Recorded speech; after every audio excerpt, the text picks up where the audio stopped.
How would you like to experience the thrill of never being held accountable for your actions? You could crush people like ants without consequence, or tear off their heads or limbs as you please. Believe me, such a life is but one small step away. What point is he trying to make? Freedom? But the freedom to kill? To do evil and get away with it? Why would you offer me that? The creation of a world is the ultimate scientific experiment. I have taken my research to the highest level, where I shall be not just a god, but also a servant to many sacred spirits. I shall heed the truth and perform holy deeds. A god's laboratory is the perfect playground, but it needs the right occupant to explore its full potential. Mortals are found everywhere one looks. Not so with Descenders. I'd prefer my first guest to be a distinguished individual such as yourself. And I know you could make the most of the opportunities it offers. So the condition for entering the new world is to take innocent lives. The same dilemma that Rerir once faced. Could I really bring myself to kill others for my own benefit? Rerir did. And look where it got him. Have you made up your mind? I can't do it. Your playground is no place for me. You're putting your hopes in the wrong person. But we both know I'm not quite the hero you say I am either. I have my own reasons for the journey I'm on, and they aren't all selfless. You've grown a lot since we last met, but there are still things you are unwilling to compromise on. This will only hinder you. Why don't I lower my requirements a little as a gesture of goodwill? I'll give you a little time to learn to be a less noble soul. That'll make things much easier for you. I really doubt I could live that sort of life. And yet you already sound less defiant than a moment ago. The benefits appeal to you because you can read the signs of the times. Why don't we return to my research facility? Your last visit was so rushed. There is much that I have yet to show you.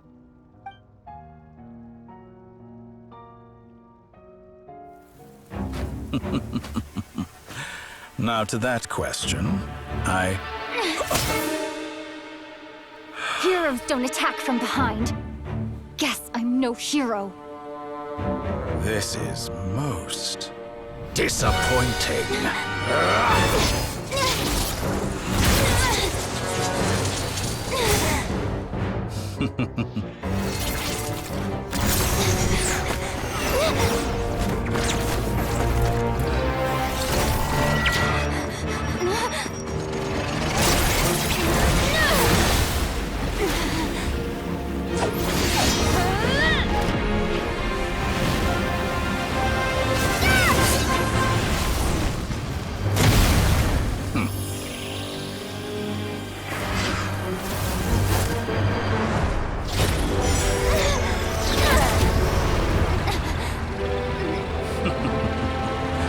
Now then.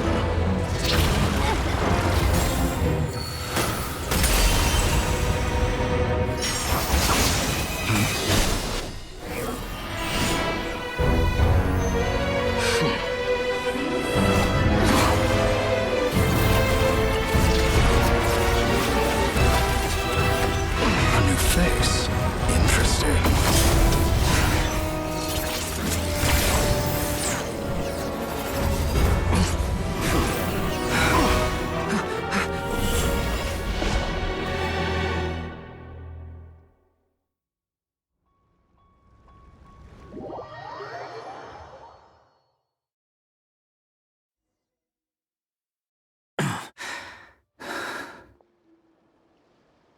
You're still gonna call me Hack Guy after that, huh?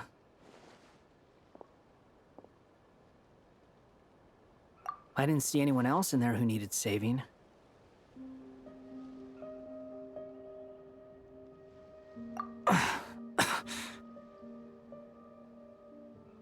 It's nothing. I'll be fine. Why are you looking at me like that?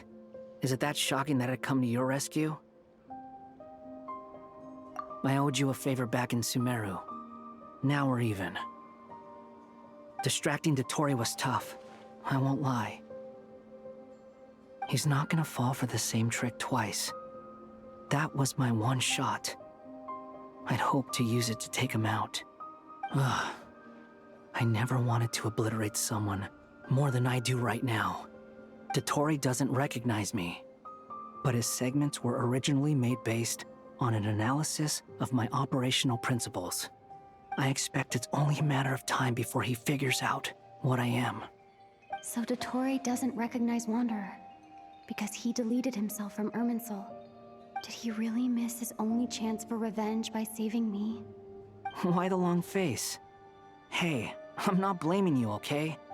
And I'm not complaining either. Rescuing you and killing Dotori are equally important goals. Everyone would be pretty stuck without you. It's best you live to fight another day. How are you holding up? Are you all right? Hat Guy said to put safety first, so we agreed to run as far away as we could after leaving the energy field and only meet up once it was safe. You don't look injured. It seems that Dotori didn't do anything to you. All right. Rescue operation complete. Let's head back. There's a lot more work to be done before this is over.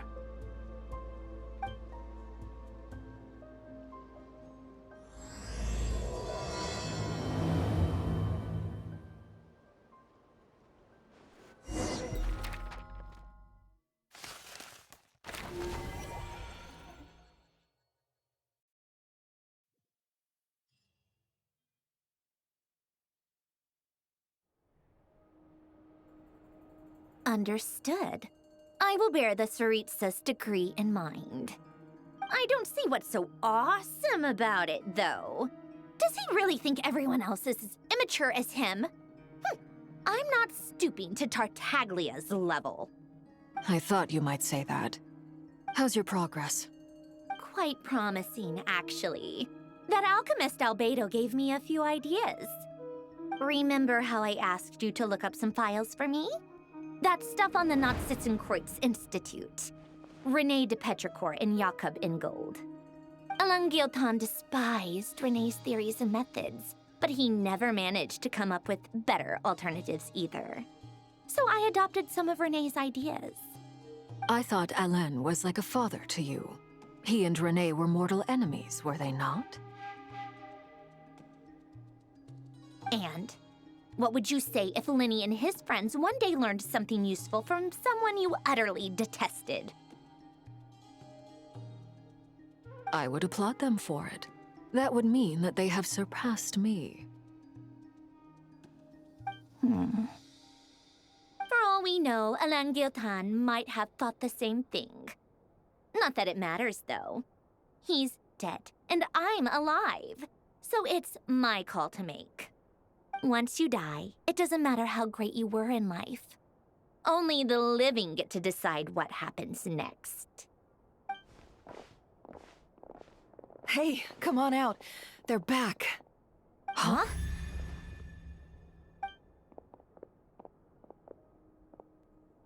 You're back? And your head's still screwed on? And you still have all your limbs? What does it look like? Way to keep your composure, madam. Excuse you. I am perfectly composed. Glad you're okay. Yes, it's a huge relief. Worry? Oh, yeah, right. You think we, the Fatui, were worried about you? We were worried sick. Hey! The Traveler and I were already friends. You are free to join this mission in whatever capacity you please. Much like your tea parties. It's a laugh a minute with you guys. I must say, I was quite surprised when Mr. Albedo told me he would need no additional aid. We discussed this on our way back as well. I am rarely so unequivocal, but in this case, we had full confidence in Hat Guy. He said he knew what he was doing. Albedo and I pretty much had to just wait outside on standby. Meanwhile, Hat Guy broke into the energy field and rescued the Traveler solo. You didn't have to mention that. Well, I'm thoroughly impressed. You are a force to be reckoned with, Hat Guy. Is she back? Is she really back? Traveler! It's really you! Oh, thank goodness! Paimon missed you so much! You can finally breathe easy, Paimon. It's great to have you back in one piece! Oh, Paimon's been having nightmares the whole time you were gone! Look at them. You know, once you reach my age, there's nothing better than watching a misty-eyed reunion between friends. It's nothing. Same goes when you get to my age, too. I bet Ino and Anefa would be tearing up as well if they were here. Varka, I'm not sure Anefa can cry. Oh, yeah, good point. Hey, your eyes are looking a little red and puffy. Come here, let's hug it out. What? Ew, no! No, thank you. You're not my dad, okay? Knock it off! Everyone, I'm sorry for all the trouble I caused you. But the silver lining is, I didn't come away from this ordeal empty-handed. While I was being held captive, I learned a lot about Dottoro's current capabilities and what he plans to do with them. Allow me to explain.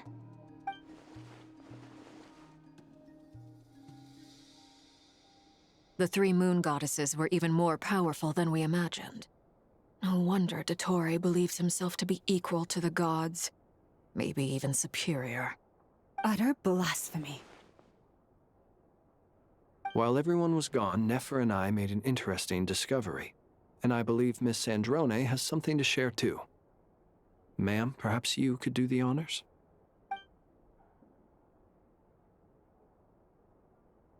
Called it.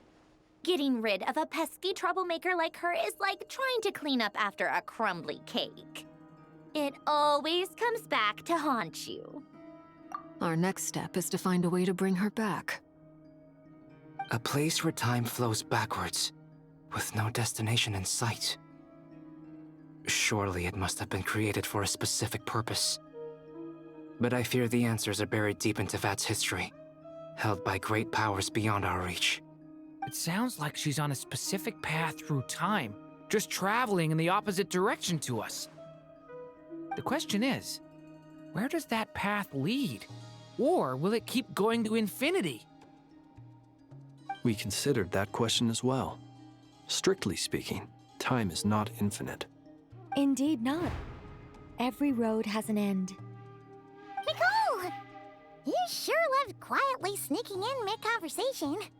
I do, in fact. It's something I've always done at our mages' tea parties.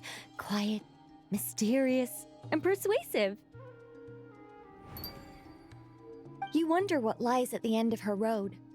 Well, just as the world has a beginning and an end, so too does time.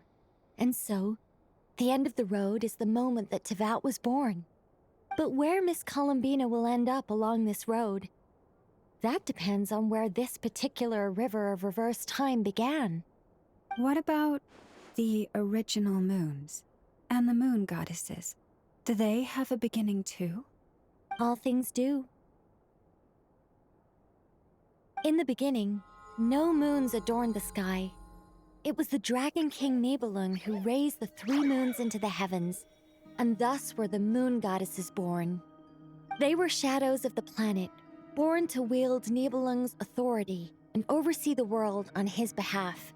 They were extensions of his will, manifestations of his majesty. But then one day, they disappeared just as suddenly as they had once been brought into being. Nobody knew where they had gone.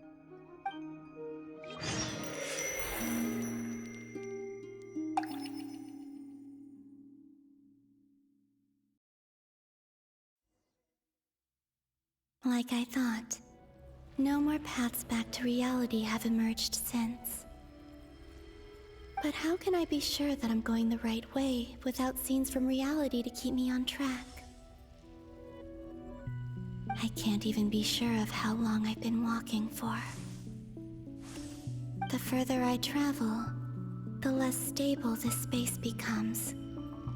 There are even moments where I can sense something that feels like abyssal energy. They can just materialize out of thin air. I have to keep my wits about me.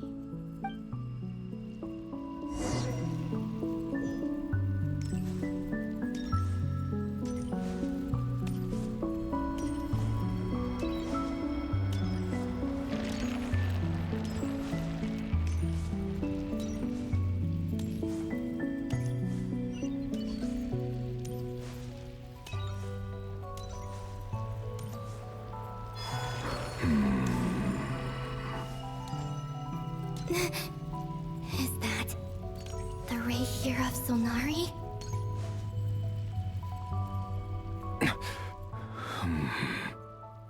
You are the moon goddess. But how? Please, there's no need.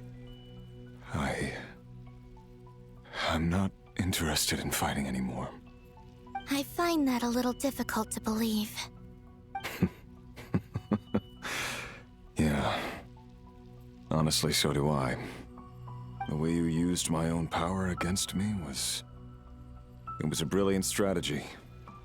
And then, in the final moment before I was thrown into this space, I got to see an old friend. Mr. Dainsleif. Right. It was so long ago now. But we were friends once. And when I first got here, I was filled with hatred, remorse, and rage. How I cursed and devoured. I tore everything here apart. I was consumed by the desire to leave this place and have my vengeance. But to no avail. This is a place with no exit. This is the second time I've entered this space. Though I have no memory of the first. I was torn to shreds the moment I entered. But this time I survived. It must be partly because of this new body. And partly because of all the Kuvaki I absorbed in Nod-Krai. Are you the source of the abyssal power in here? Not all of it. Some is from when I first arrived here and tried to destroy everything.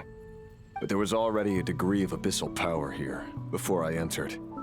And like a venomous snake baking in the merciless sun, it tried to slither into my shadow. Tried to? So, you rejected it? Yes. Because after that, the world suddenly became silent for a moment. What do you mean? The voices in my head, they were gone. And then I saw her. Her? Thelindis. My former lover. Never mentioned that she saw a memory of Thelindis leaping into the moon's reflection. More precisely, I saw her afterimage. I'm sure the real her is long gone. She was just an ordinary Conrian. She couldn't have survived here for very long. Anyway, why have you come here? Didn't you know it was a dead end? If I hadn't escaped through the moon gate, my friends would have been in far greater danger. No. I see. Because of your power. The power of a moon goddess. What? You'd like to know how I know, wouldn't you? The one who resurrected me said so. I could hear a deep lust for power in his voice. Do you mean... Dottore? Dottore. So that's what he's called. He'd been collecting fragments of my body for a long time. All so that he could resurrect me at the moment of his choosing. I had no interest in his research. But being as corroded by the Abyss as I was, we were aligned as far as hunting the moons and recovering my strength were concerned. So that's why the Wild Hunt suddenly became so active in Nod-Krai. When I left the Fatuian... Moon Goddess, could I ask a favor of you? What?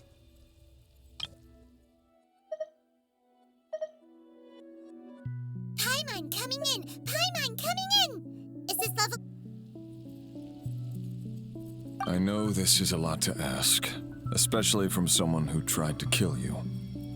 If you refuse, I won't fight it. But this is the only thing I desire now. Nothing else matters. What do you want? I'd like you to take a message to Thelindis for me. Thelindis? But... Yes, she's dead. But like I said, I saw her afterimage. I can sense that some part of her soul remains here. Far, far ahead. Why don't you go and speak to her yourself? I can't. I don't know why, but I can't move freely in this space as you can. All I can see is a glimpse of her, walking away. Just like the moment when I last saw her in life. In return, I will clear these abyssal obstacles for you. No, not in return. I'll clear them for you, whether you want to help me or not. It feels like something I ought to do. Why? Yeah. Why, indeed. I've been asking myself that question a lot recently. Why did I do the things I did? I'm tired of it all. Tired of the person I became. People used me. And then I turned around and started using others. I hurt a lot of people. I think I grew tired of it long ago. But I wouldn't admit it to myself. And ultimately, that's how I ended up here. What do you wish to tell her? All of it. My past. My mistakes. Everything that happened after we were separated. Is it okay if I give her the abridged version? Yeah, I'm sure there's plenty you can skip over. Just tell her the important parts. Whatever you think that means. Like the part where you relentlessly tried to kill us? It's up to you. Love demands honesty. But my relationship with Thelindis was built on lies. We hid too much from each other. But after living my whole life in the shadows, I don't want to hide anything anymore. I will do my best.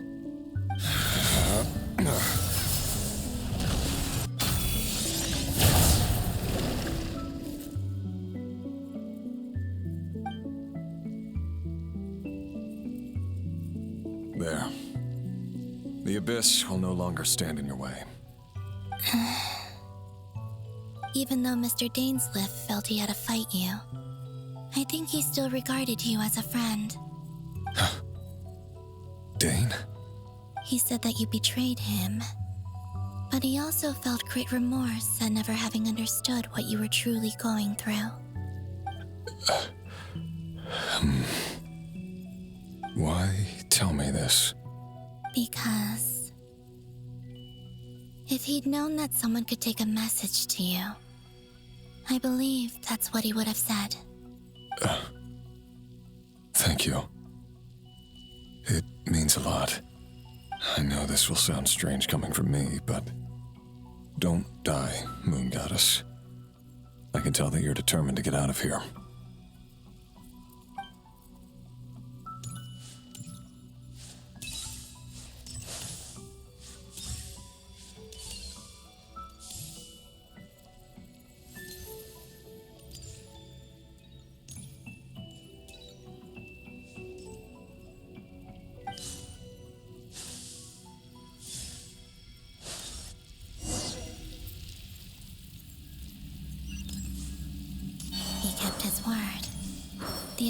is no longer obstructing my path.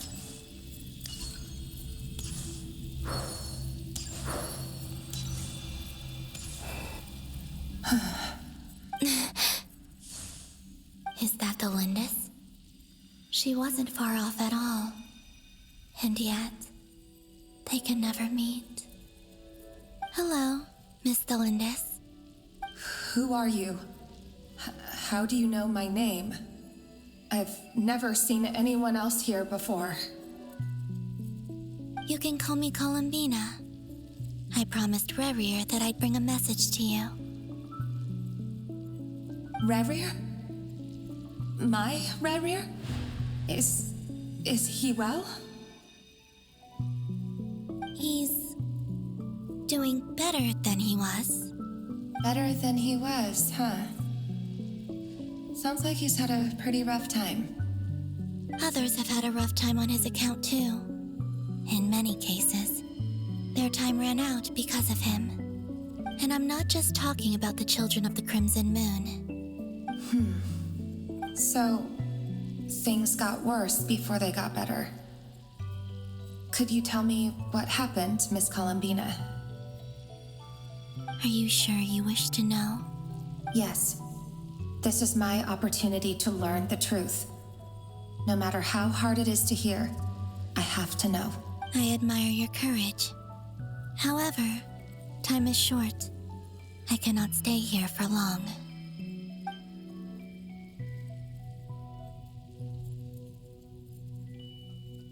Rerir had seeds of hatred in his heart, and many people nursed them for their own ends. On some level, everything he did was to try and find a way to see you again. But in the end, he came to regret his mistakes. He wanted to apologize for hiding his past from you. Beyond that, he did not say specifically what it was he wished to convey to you, but I'm sure that you've always been on his mind. You are what has kept him going over all these years.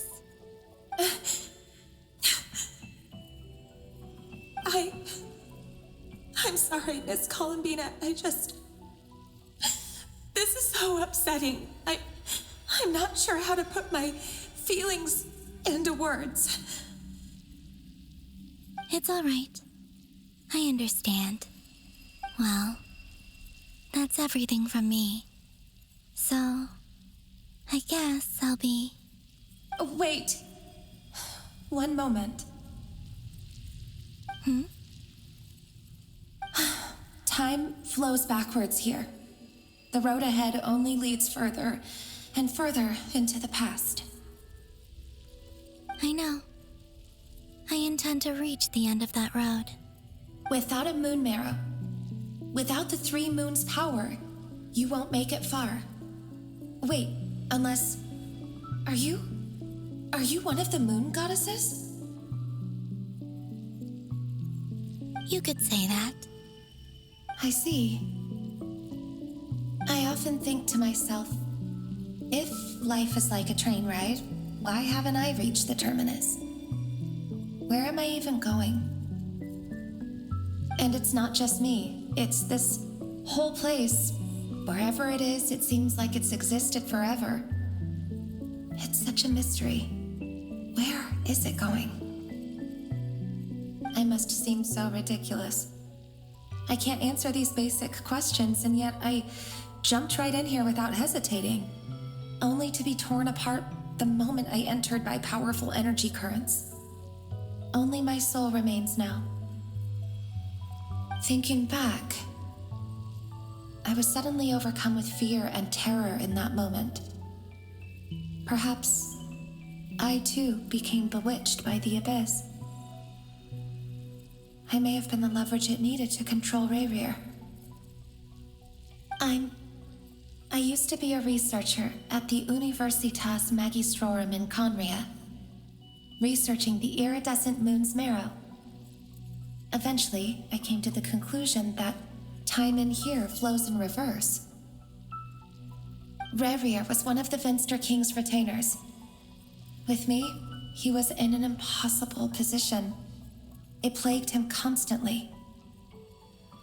I wanted to help him escape his lot in life. I wanted him to be happy, so I thought I'd use this place to return to the past. At the time, I thought I could just go back to the day that the Venster King first found the prince.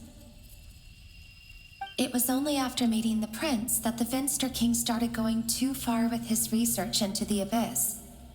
That was the day all of our woes began. I thought I could stop the king from ever meeting him and solve everything. I couldn't kill the Venster King himself, so I had to find another way to save Rayrir. That's why I wanted to go back, to kill the person who had brought new possibilities to our realm. I'm sure it was a futile endeavor, but the Abyss probably enhances the basest human desires. So I naively hoped I could change everything. But I was simply too weak. Like a speck of dust against the whole universe. Look at me. I didn't even survive the journey here. Not physically, at least. I know I'm never getting out of here. But you're different. You can make it, and I want to help you. I owe you that much. How do you plan to help me? Have you noticed the golden energy that exists here? Based on my past research and my observations since coming here, I believe they carry you forward faster. I can share what I've learned and help you understand the pattern in which this energy appears.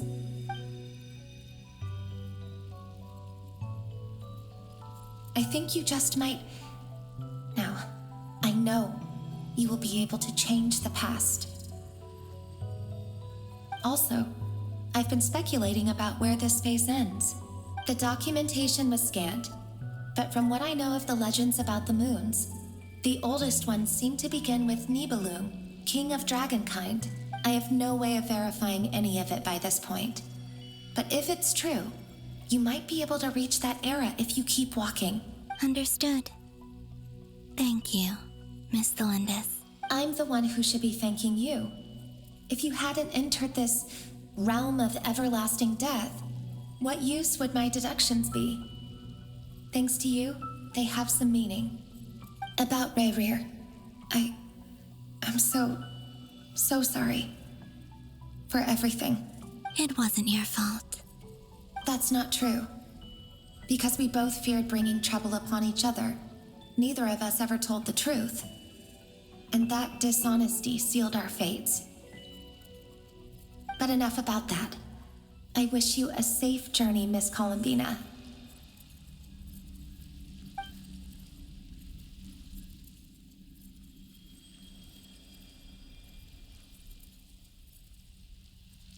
And may the outside world never have to experience pain like this again.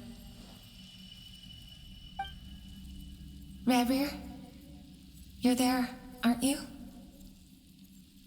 I cannot see you, because you exist in the future.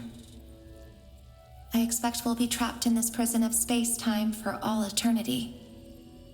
But please, gaze upon the past, and then sit for a while.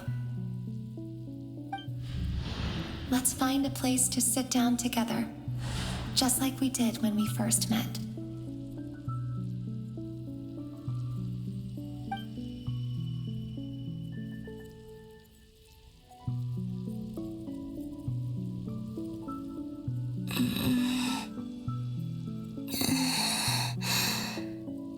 How long have I been walking? How much further till I reach the end? Is there even an end to be found? Everything's getting blurry.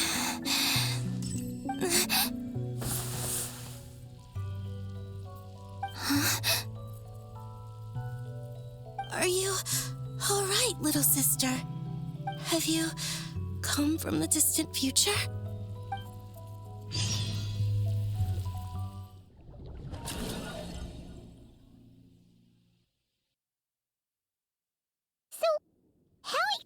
Did the moons just disappear? Shouldn't it be a little harder to get rid of major creations like moons? The world is a vast and ancient place. On a certain scale, all life lasts for but a fleeting moment. Miss Nicole explained that the moon goddesses likely perished in the War of Funerary Flame. The moons themselves were also destroyed at that time, save for the Frost Moon, from which a new moon goddess was later born. Am I missing something then? 'Cause the stories say that the moon goddesses were born on the moon, but doesn't Columbina say she was born in Nod-Krai? Huh, you're right!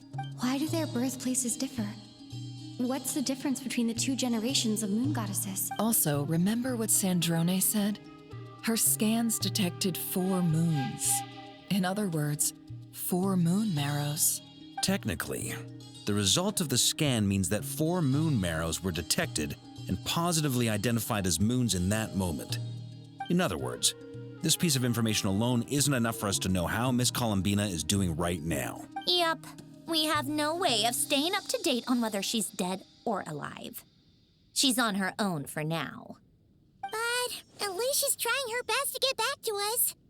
Yeah, she's a tough cookie, and a sore loser too. We have to trust that she'll find a way, because we really need her power. As much as it pains me to say it, we've got no chance of beating Dottore in a straight-up fight. He's much too powerful. It wouldn't even be close. That maniac is going to devour everything in his path until he reaches us. We need to find someone or something that can stop him before he does anything worse. I'll be frank. Our only hope of defeating this false god is with a real moon goddess on our side. I'm not just saying this because Columbina's a friend and I want her back safe and sound. It's just the truth.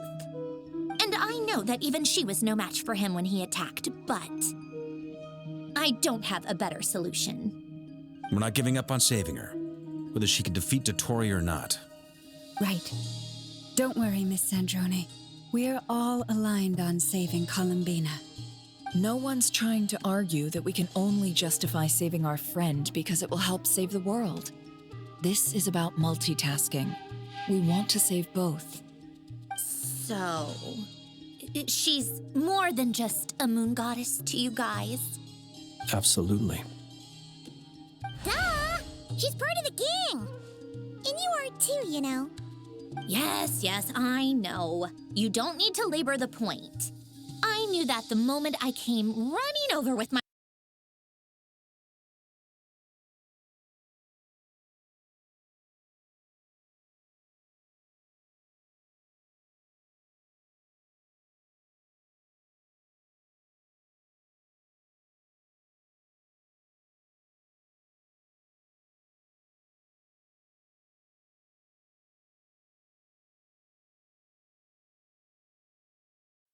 Curing power? You mean you need more energy? No, the issue isn't energy, it's processing power. There's so much data to get through that the whole process has just ground to a halt. That's a tricky problem. Renee de Petrichor of the Nod-Krai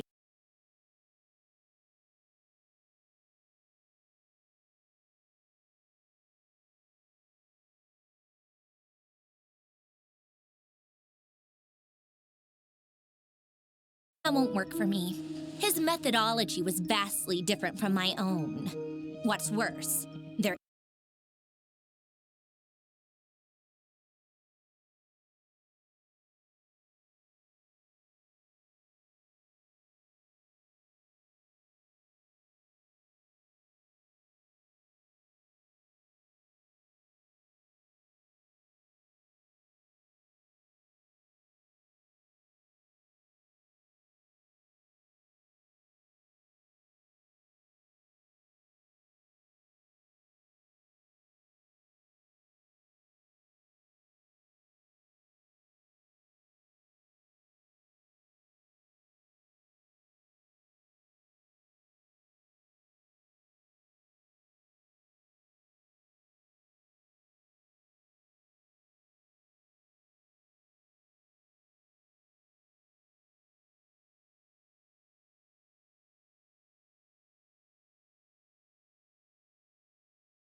Is he hinting that we should talk outside? Let's go somewhere a little more private.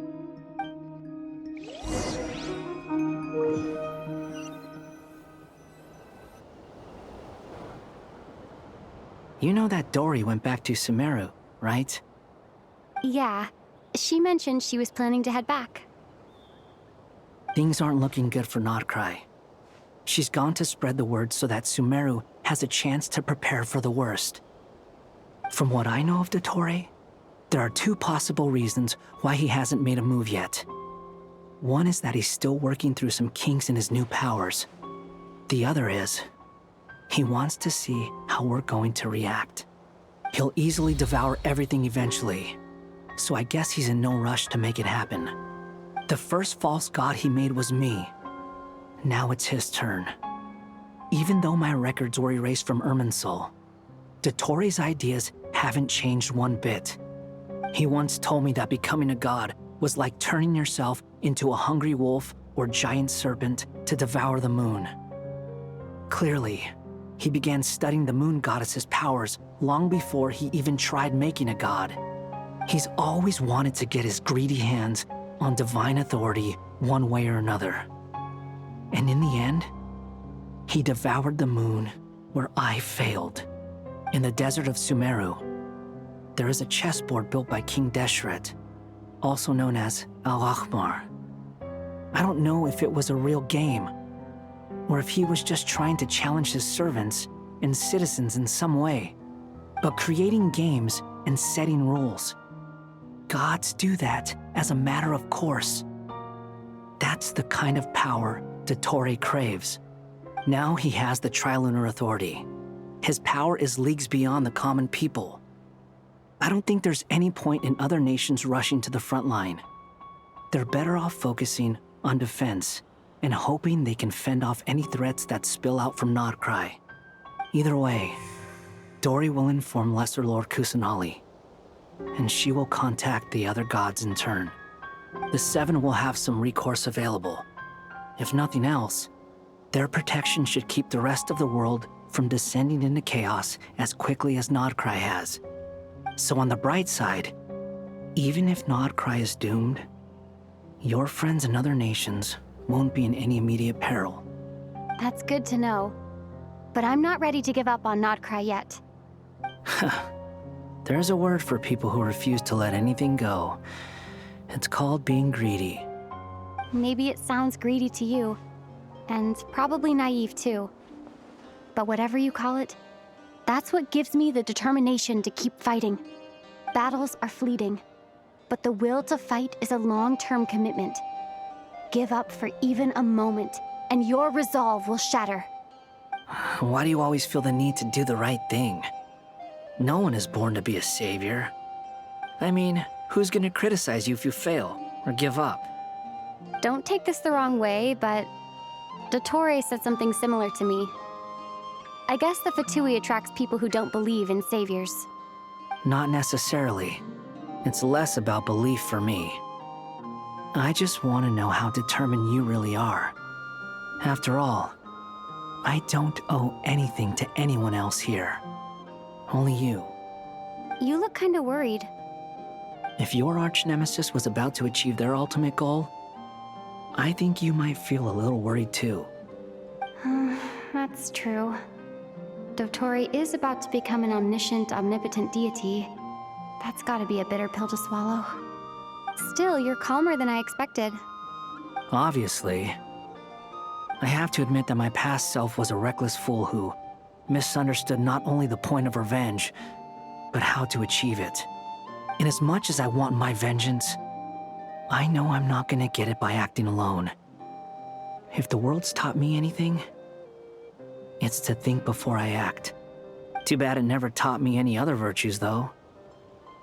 So, I am going to destroy Dottore, no matter what it takes. So, what's your plan?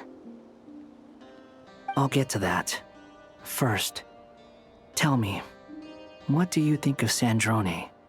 Just like Paimon said, she's a friend, part of the gang.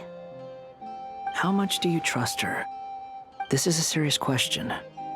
Think carefully before you answer.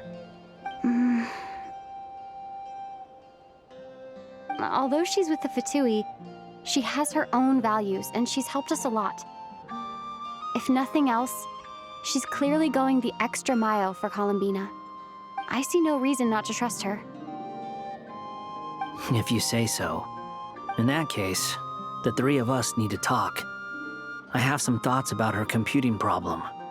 It can be solved, but it will come with a cost. How much? If I can afford it, I'll cover it. Sometimes your heroism really backs me into a corner. You know that? Come on, let's go talk to her.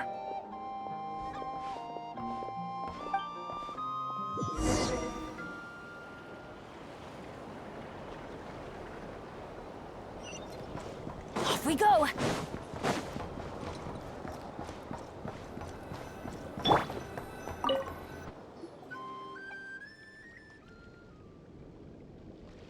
Miss Androne, Traveler.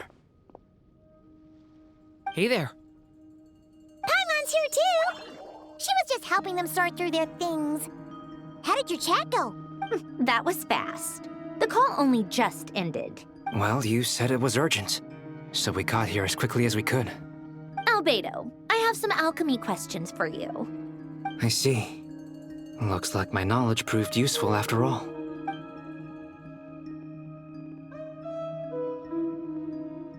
If I might ask, what is the end goal for the modified formula you'll be using?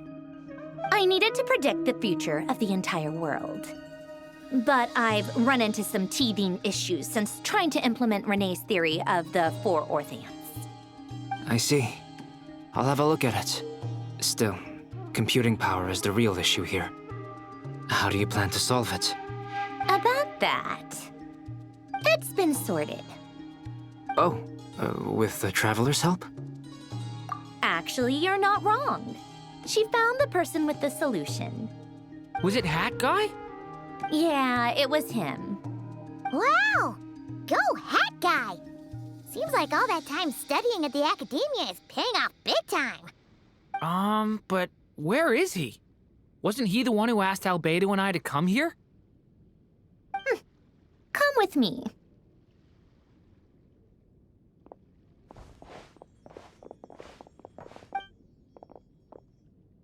Hat Guy?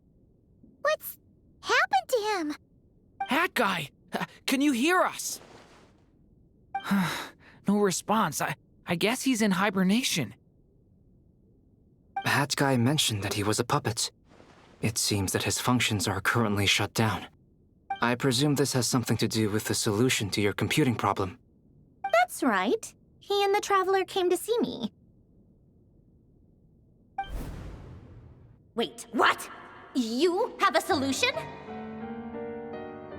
Would you calm down? Why do you always react so hysterically to everything? Excuse me? How would you know? You shouldn't be so quick to judge complete strangers. It's very bad manners.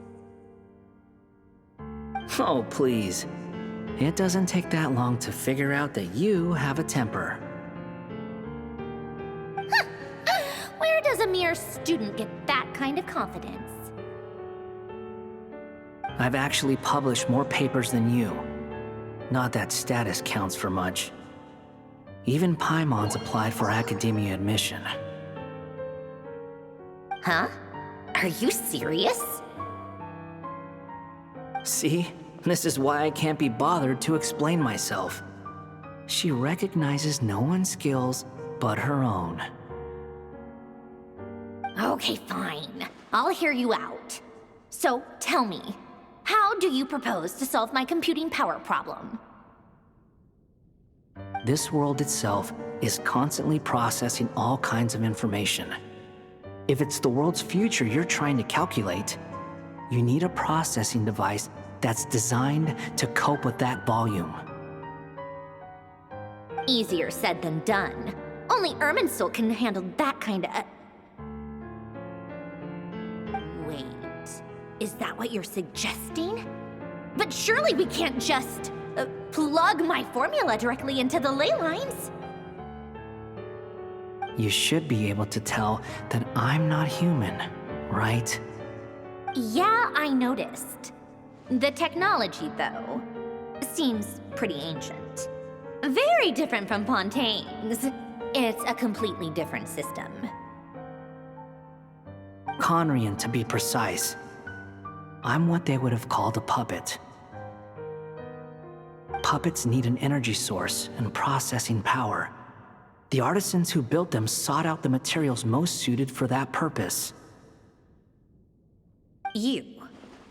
Do you mean... The Traveler and I have talked it over. She's willing to vouch for you. So, I'll allow you to borrow my core for your calculations.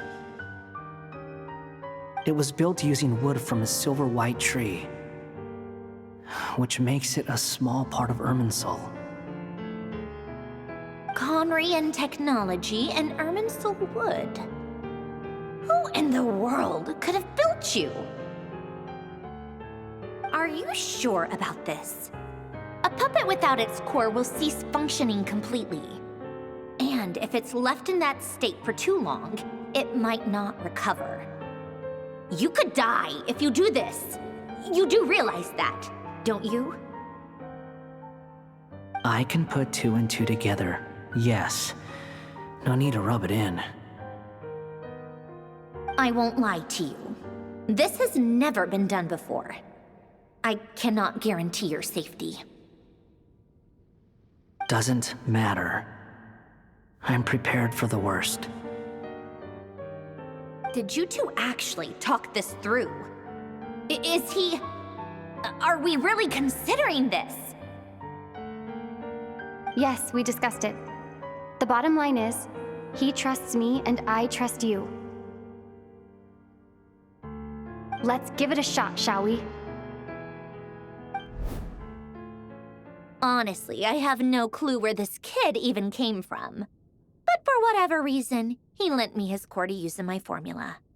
I'm very close to finishing my calculations now, and the core is currently in use. So I'm sorry, but I can only show you a sketch right now. This is what the core looks like. A silver-white branch. It certainly matches the legends told about Irminsul. Is Hat Guy gonna be okay? He's not gonna die, right? Right? In theory, he should be fine. As long as we put his core back in time. Beyond that, all I can say is that I'll try my best to avoid risk and make sure the core doesn't sustain any damage. I think I know why you called us here now. Someone needs to watch over his body and make sure it's protected until the process completes. Correct. He said that the only ones he trusts here are you two, and the Traveler. And the Traveler will have other work to do. He will have our undivided attention. Aww, Hat Guy.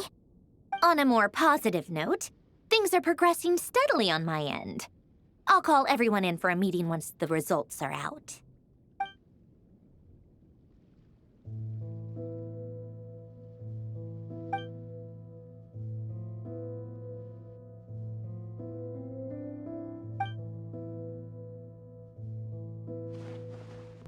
The worst-case scenario with the core removal is either a system reset or a total loss of function. But I'm not afraid. A quiet death should have been my fate long ago. A core is completely different from a heart. It's like another vital organ entirely. I never believed, but in the end, it turns out the core was more useful to me.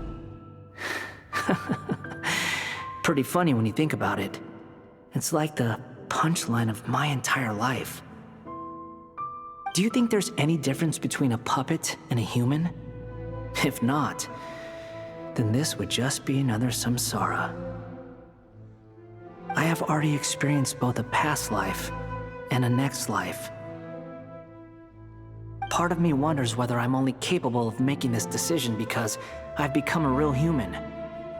What's with that expression? Isn't this a good thing?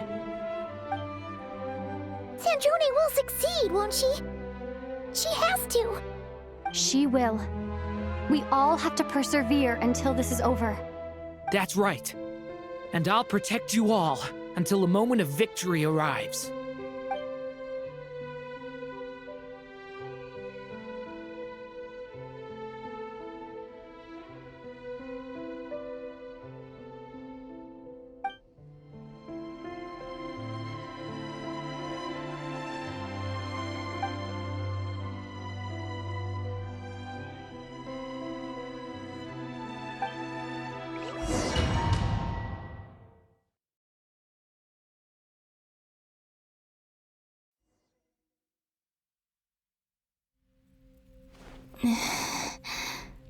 Who are you?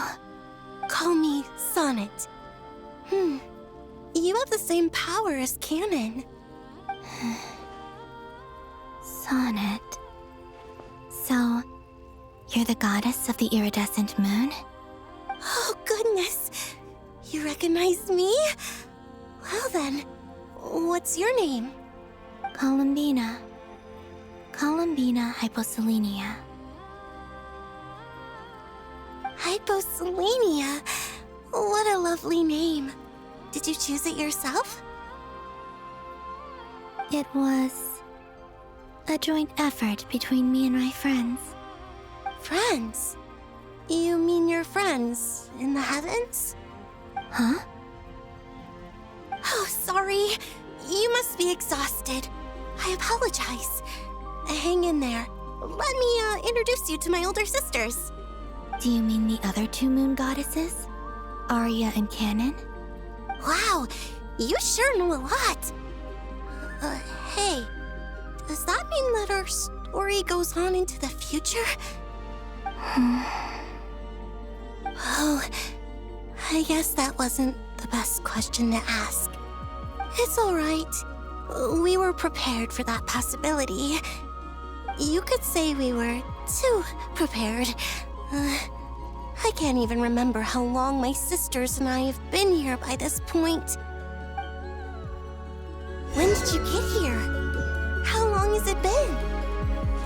I can't say for sure, but it feels like it's been forever. I see. Are you feeling all right? You look a little unwell. I can hold out a while longer.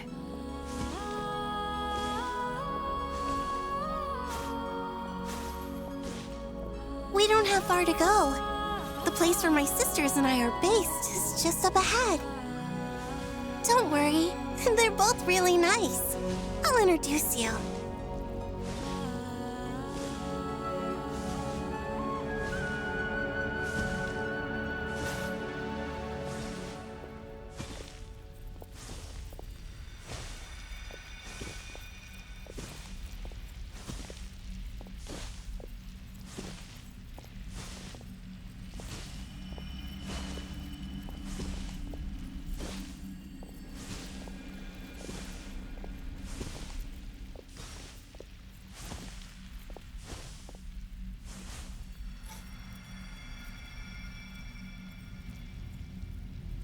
Sisters! I'm back!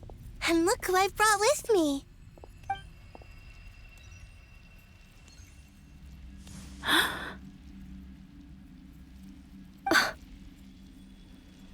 It's our lovely little sister, born in the far future. The pleasure is all mine.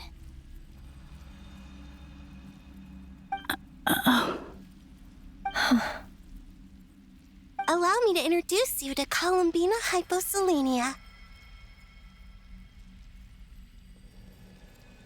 This is Arya, the goddess of the eternal moon. And this is Canon, goddess of the frost moon. Canon, don't you think Hyposelenia's power is similar to yours? Hello, Columbina. I apologize for our startled reaction just now. And please, forgive our little sister if she's been annoying you. She tends to talk a lot. It's fine. You seem shy. Don't worry, Columbina Hyposelenia. No one can hurt you here. Could you tell me where here is? Please. I must know.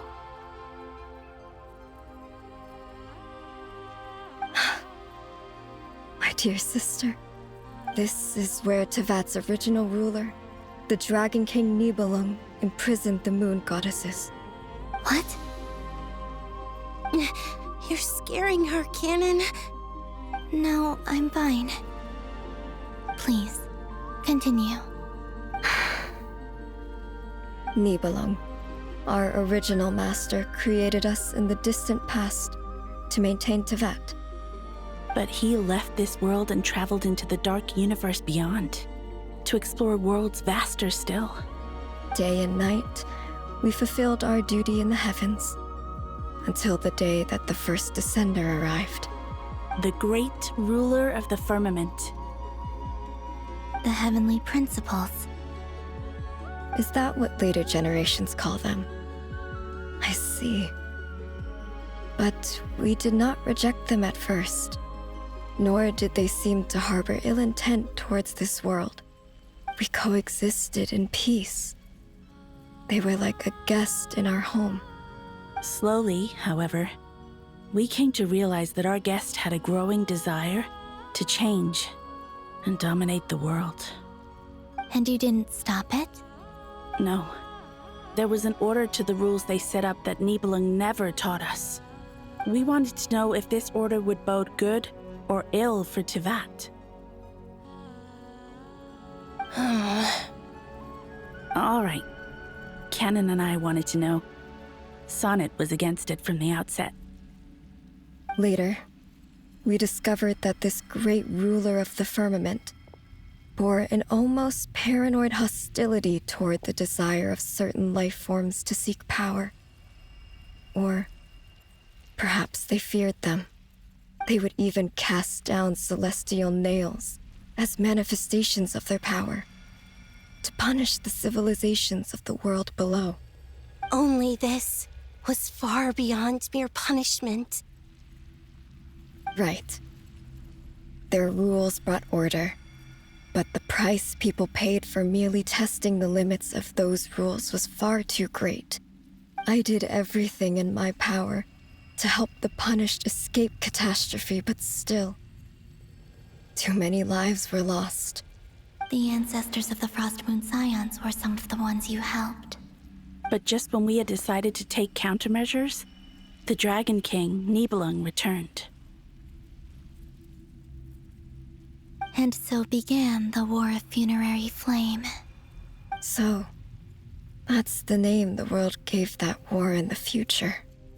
Well, who won in the end? As far as I know, the Heavenly Principles won, although it came at a great cost. They remained in Tevat, where they continue to rule to this day. And the world's original master, the Dragon King Nibelung, was destroyed. And what of the moons? Are there still 3 moons in Tevat's skies? You can tell us the truth, Columbina. We know we are but remnants of a bygone age. We are prepared for the answer. Only the Frost Moon remains. But it has been cast beyond the false firmament by the Heavenly Principles. The eternal and iridescent moons were both shattered during the war. So death finally came for us in the end. Sonnet. But you're still here, aren't you? A moon goddess cannot live without her moon, Columbina. She's right. That's why I began to disappear. Because the Frost Moon is cut off by the false sky. How much worse it would have been if it were outright destroyed. Our souls may endure within this lunar palace, but if our moons are destroyed, then we shall disappear the moment we depart from it. I'm sorry. There's no need to apologize to us, dear sister. If anything, we owe the world an apology. If only we'd decided to act sooner, rather than arguing amongst ourselves. All the more reason not to spend this time in regret and repentance. Instead, we should focus our efforts on how we might help our future sister. Sorry? Don't you see, Columbina, your story is not yet over. Is that not why you are here?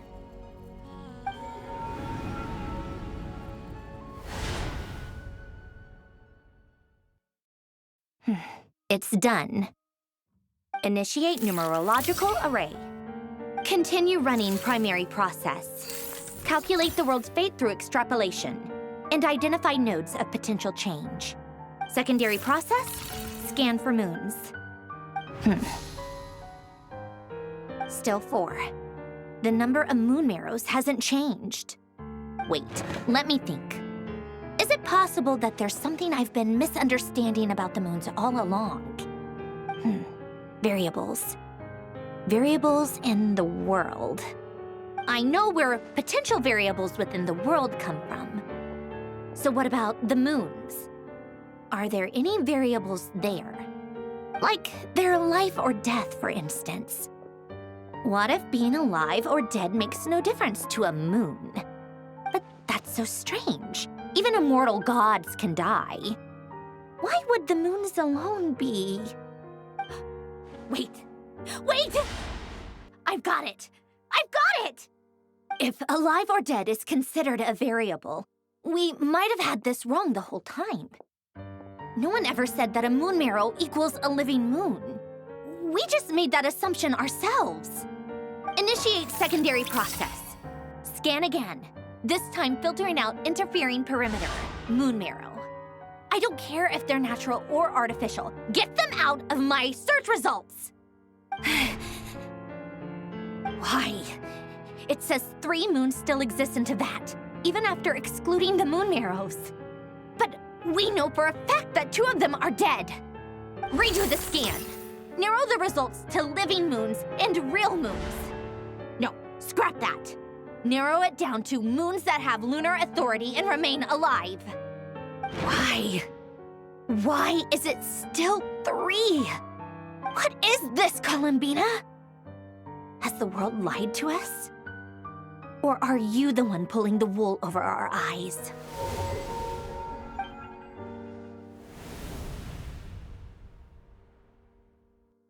So, you think that the moon's reflection might be where Nibelung imprisoned the 3 moon sisters? Yes, it would explain a lot, such as why that space would respond to a moon goddess's power, opening the moon gate at her command. It would also explain why Miss Columbina has been unable to leave, and why time flows in reverse there. In the messages she sent, Columbina promised us she'd find a way to return, but we have no way of knowing how, when, or where this might happen. The fact that she still has yet to reappear in this world indicates that returning from that place is no easy feat. We cannot afford to simply wait for her. So you're saying, if she could return by her own power alone, she would have done so long ago? Yes, she certainly wouldn't leave it to this late stage when it's so touch and go. I've been giving this some thought, and I've come to believe that Luana's Har might be an anchor that she left behind, as a sort of future waypoint. This could also explain why Luana's Har is always by the traveler's side. Sounds like a plausible theory. If that's the case, there must be some criteria we need to fulfill to allow Columbina to return to the present. The question is, what could they be?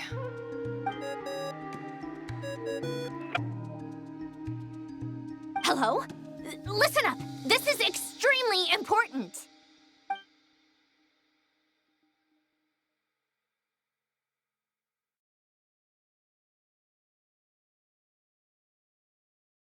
Not only is Columbina alive, but she may well exist in a form unimaginable to us. I'm still unclear on the details, but she's done something truly inconceivable in the past. And the clue to what she's done lies in the moon and Neuvillette sky. Truly amazing.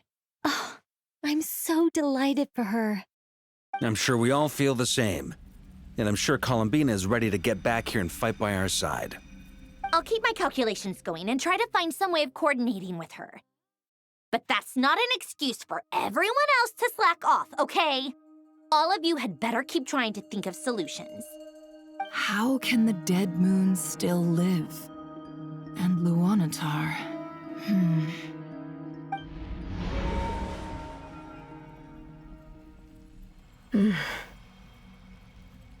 It's hard to believe that's what will happen in the distant future. Our authority is linked to the most fundamental rules of Teyvat. I suppose it's no wonder that many would covet that power. I didn't realize that when you said friends, you meant people who live down in Teyvat. That's so lovely. I always wanted to go down there and have some fun. Have you ever tried leaving this prison? Of course. Between us, we've tried everything. But no matter where we go, this space will eventually bring us back here. It's like the center of a whirlpool. Everything ultimately converges here, at the moment when Nibelung imprisoned us. In that case, have you tried using any of those pathways that connect this space to the real world? Sorry? What are those? They're passages through which you can make small-scale changes to reality by using Kuvaki. Or am I the only one who can use those passages? Because part of my soul remains in reality. Kuvaki. What is that? You don't know? It's a unique kind of elemental energy found only in Nod-Krai, the land from which the moons arose. Oh. Well, it's true that the moons first rose up from the part of Teyvat you say is called Nod-Krai. But there is no difference in the elemental energy between there and anywhere else. What? Could you show us some of this Kuvaki? Hyposelenia? Maybe if we see it, it'll make more sense. Okay. Isn't that just your power? What? But it's everywhere in Nod-Krai. In the air, in the land. Even the creatures who live there have adapted to its influence. How curious. This Kuvaki certainly did not exist anywhere in the world before we were imprisoned. Let alone influence living creatures. So, how exactly does it affect them anyway? Can they float in the air like us? This is so strange. Why would their reality differ so much from mine? Columbina, you're looking for more than just a way out of here, aren't you? Yes. If I am to help my friends, I will need tri-lunar authority on par with that of our foe. You mean... you'll need our power? This sounds extremely risky. The three moons' powers are not mutually compatible. Concentrating them into one goddess will be a very painful process. And if anything goes wrong, it could tear you to pieces. I know. But I'm willing to take that risk. Even so, let's say we successfully transfer our authority to you. How will you take it outside this prison? Nibelung constructed this realm specifically to prevent us from using our powers to interfere in his war. No moon goddess can leave this place alive. What if I don't leave alive?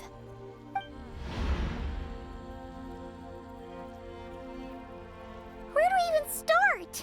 How are we supposed to figure out what we're meant to do to help Columbina?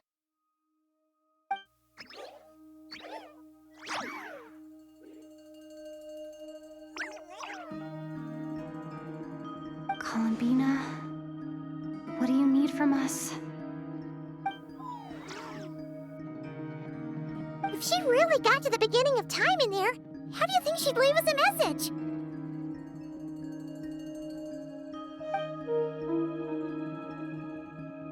You don't think she'd write it down on a stone tablet somewhere in the hopes that we'd find it, do you?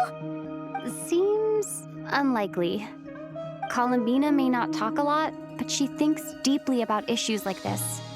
Let's review what we know. This is the Columbina who fought alongside us against the Rahir of Solnari, and with whom we celebrated Moon Prayer Night. She knows our personalities, our ways of doing things, even our unique strengths and abilities. So, if she wanted to tell us something from a long, long time ago, what would she do? Oh.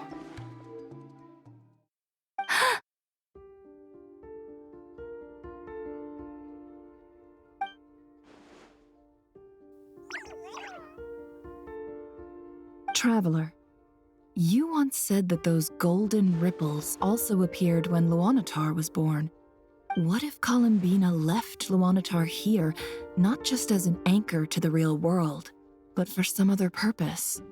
If she is part of Columbina, and Columbina knows that I can see past events through her... Oh yeah! Like when you peeked into Rarir's past through his heart! Nefer, wait!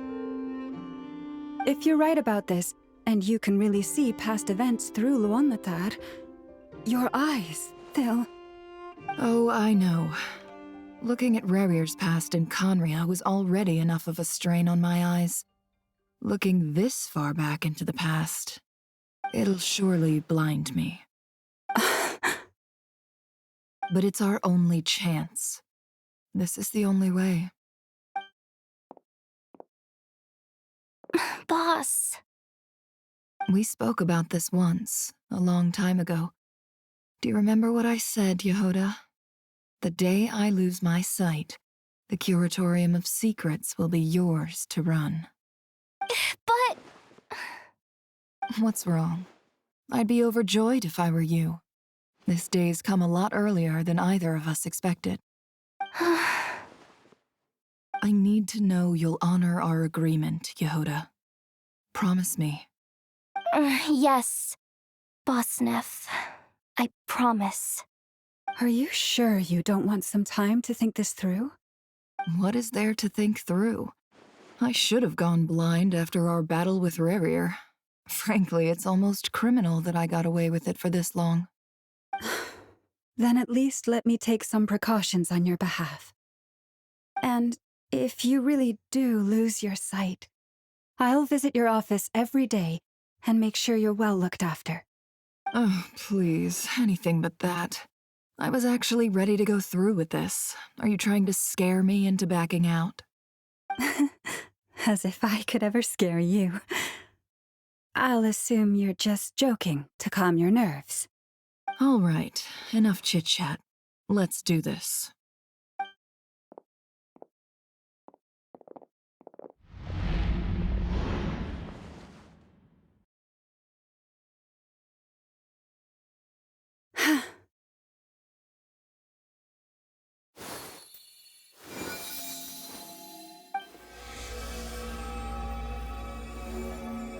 All done. Good. Now give me some space.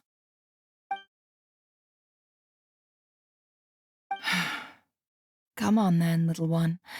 Show me what happened in the past.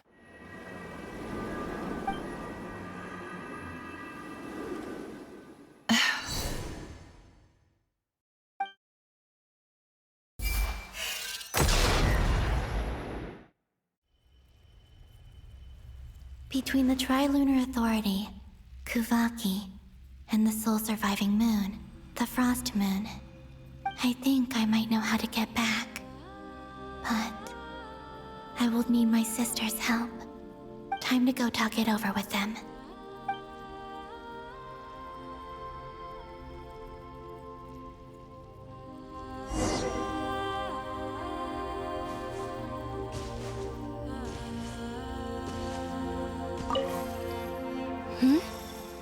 Have you decided what to do? I hope it's not too dangerous. You really scared me when you said that thing about not leaving here alive. Come on, let's go find the other two.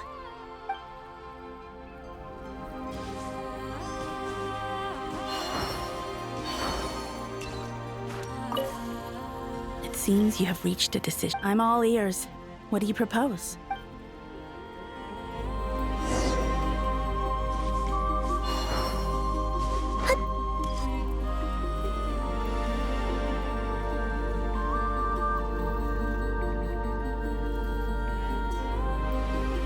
Have you figured it out, Columbina? Tell us, how do you plan to leave this place? I intend to die here, in this moment, and then be reborn in the future with the help of my friends. What? What are you saying? How can the dead be reborn? And how will you inform these future friends of your plans? You can't exactly leave oracles. Nothing can escape this place. Not a single ray of moonlight. And even if you found a way, what if they never find the message you left for them? You'll... No, that won't happen. Come again? They will find my message. I'm sure of it. I'm not following. How exactly will you achieve this? It's quite simple, really. First, I will leave my soul here.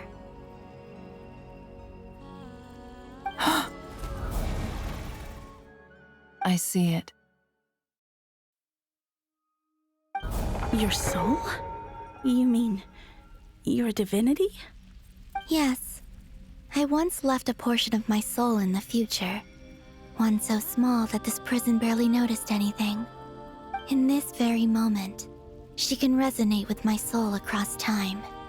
When the time comes, I believe that she can serve as an anchor to pull my soul from here back to the future reality. Just as gravity connects the world to the moon. Exactly. In the future, where I came from, the moon has been cast beyond the false sky, but I can still feel that it is there. In a similar way, I can feel a connection to the soul fragment I left behind even now. My friends can use it to detect my presence. But how do you just leave your soul here? Is that even possible? On my way here, I met an ordinary mortal who entered this place long before I did. Her body is long gone, but her soul remains. And before that, I encountered an old enemy whose entire soul survives here intact, while the power that once corrupted his body has faded away. So, perhaps this space is specifically designed to imprison divinity and authority, but not the physical body. Still, even if your body can escape, would it not just be a lifeless husk without the soul inside? Wait, is that what you meant when you said you wouldn't leave alive?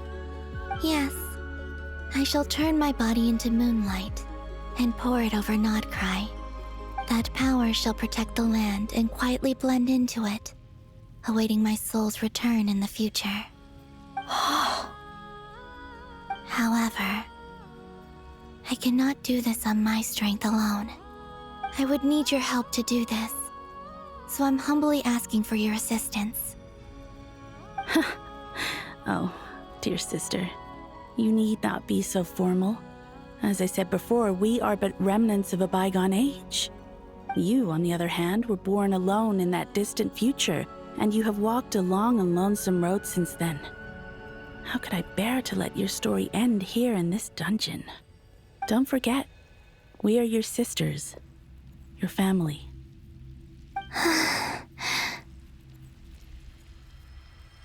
Arya's right. Actually, I've always wanted a little sister. Can you imagine how it's been for me? Getting nagged by two older sisters all the time. Now, I finally get to be the big sis. And not just that, but I get to help you return to your world, too. How could I say no to that? Sonnet. Canon?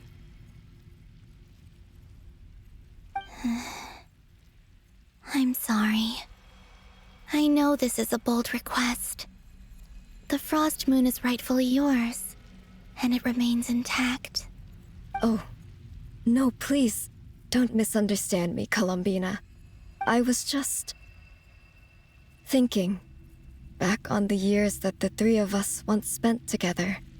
You cannot imagine how happy I am to hear of the future world you describe. The Frost Moon Scions, your lovely, kindly friends.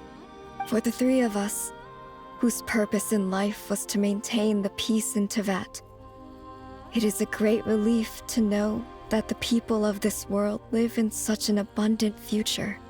If your plan can save them and save Nod-Krai, I will gladly give you all that I can. Besides, the three of us have been together since the day we were born. I could never abandon them to live on alone without them. Canon. Still, I do have one question I would like to ask you before we proceed. Certainly. What is it?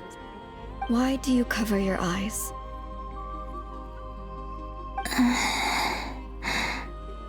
Yeah, I was curious about that too. But it seemed personal, so I didn't want to intrude.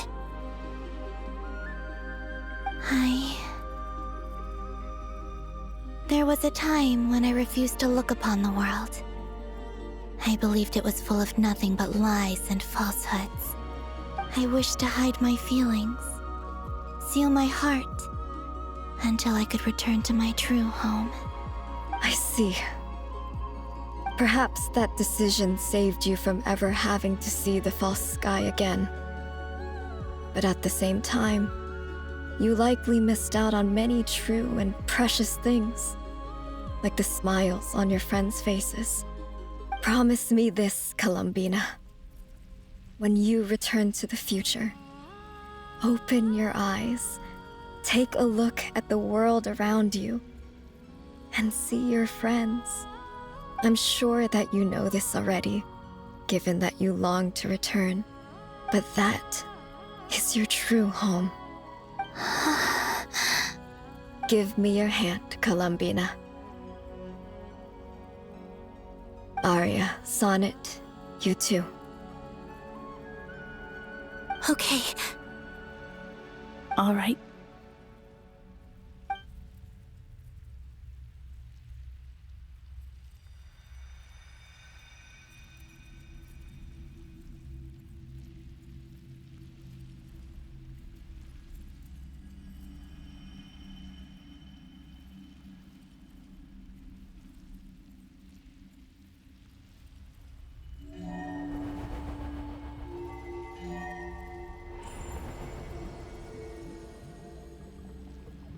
We once were the song sung for eternity, but now it is you who must continue to sing. We once were the tides in the great river of time, but now we subside, and you arise. We were the messengers of madness and inspiration, but now the lies have faded, and your truth must endure. We are souls awaiting the sun. You must return to be with those who smile when they see your face.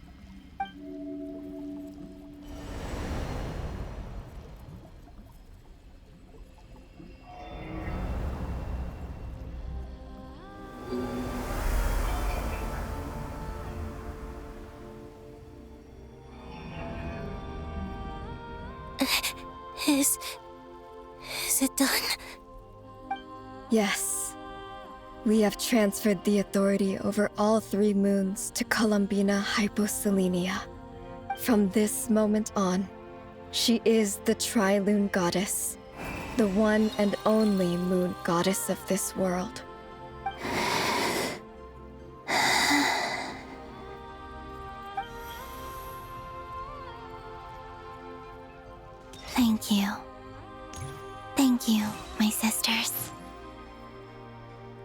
Now go, and do what you believe is right, Columbina Hyposelenia.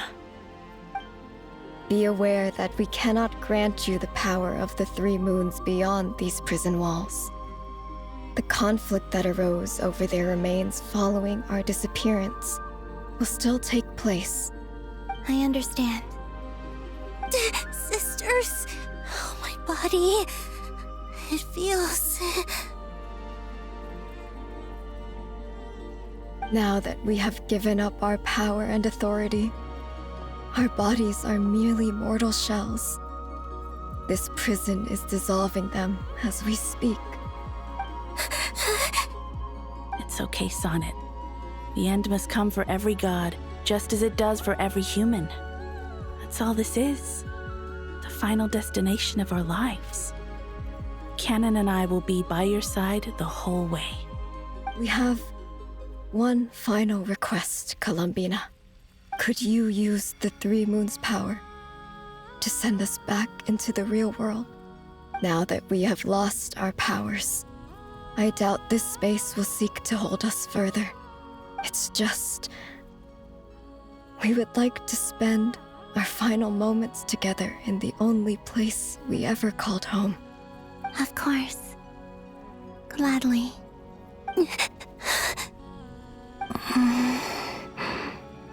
Sonnet. Yes? Don't... I wish I could tell her not to give in to the abyss. Not to be afraid. But is this really what I should say at this moment? Don't forget. I'm so glad to have a big sister like you.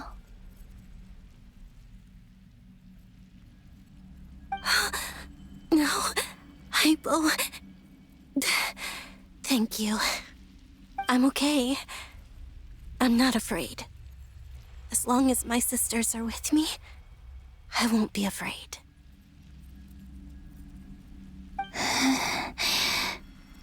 It looks like this is goodbye, sisters.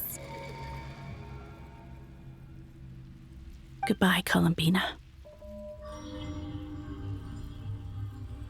Take care of this world in our stead. I will.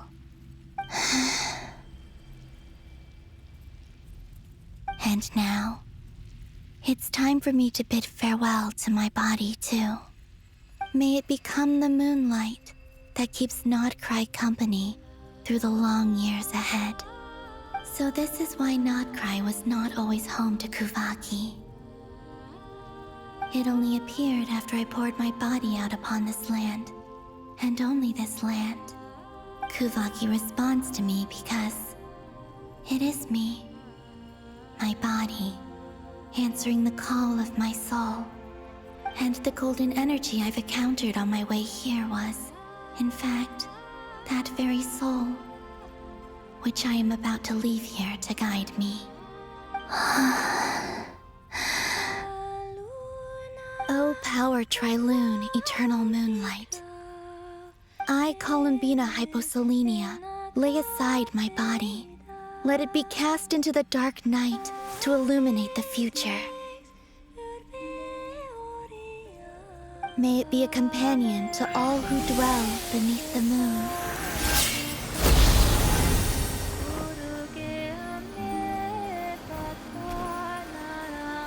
Until the time comes for me to return home.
even allowed to see that? Is anyone? Oh, can you still see? How many fingers am I holding up? I see 2 fingers, and a look of sheer terror on your face. Truly astounding, Miss Nefer. Your eyes have glimpsed the very ends of the world, and yet they remain as sharp as ever. Or is the credit for this miracle due to Miss Lauma? It seems that even time itself is no match for your medical skills. Surely you jest, Mr. Flint. I suspect we have Columbina to thank. She must have realized the immense toll that the ritual would take and purposely set aside some of her power in the past to protect Nefer's eyes when this moment arrived. There is always a great price to pay for witnessing the truth, but it seems that this time, Columbina has shouldered that burden on our behalf. She chose the perfect method of getting a message to us. Though her eyes were always shut, she was clearly so perceptive. She knows us well. She knew exactly how we would think and what we would try. Despite being separated by time and space, we're seeing the same possibilities and seizing the same opportunities. We still don't even know if she's okay right now. But as long as there's a chance we can do something, we'll fight to make it happen. We'll get you back somehow, Columbina.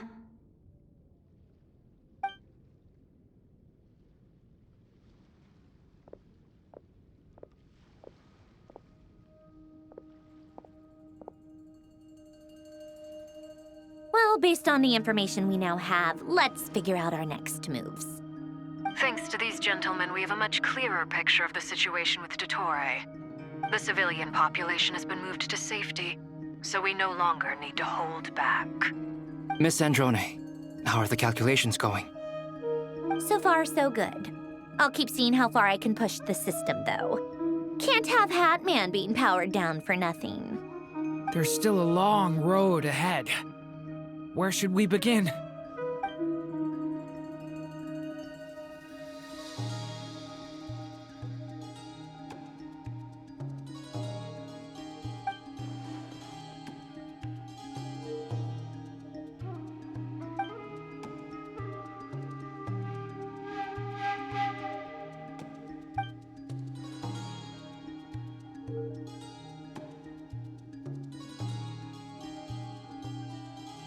Our plan is clear.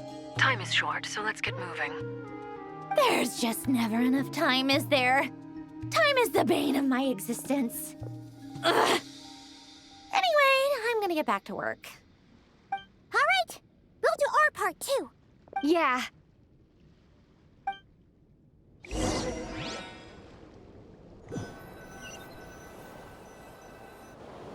Albedo's theory says that elemental energy can dilute the Light Realm's power, but I'm no expert in building elemental defenses.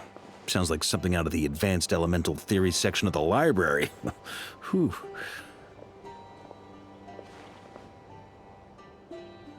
You seem quite troubled.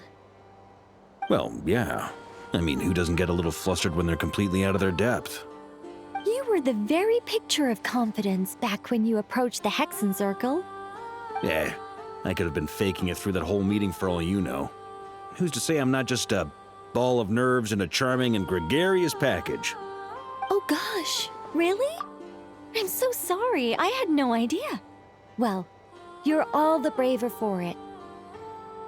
Still, I was much more in my comfort zone than I am here. At least in Mondstadt, you can cry for help from a cliff top and actually stand a chance of summoning Barbados himself.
things have never looked bleaker than they do now.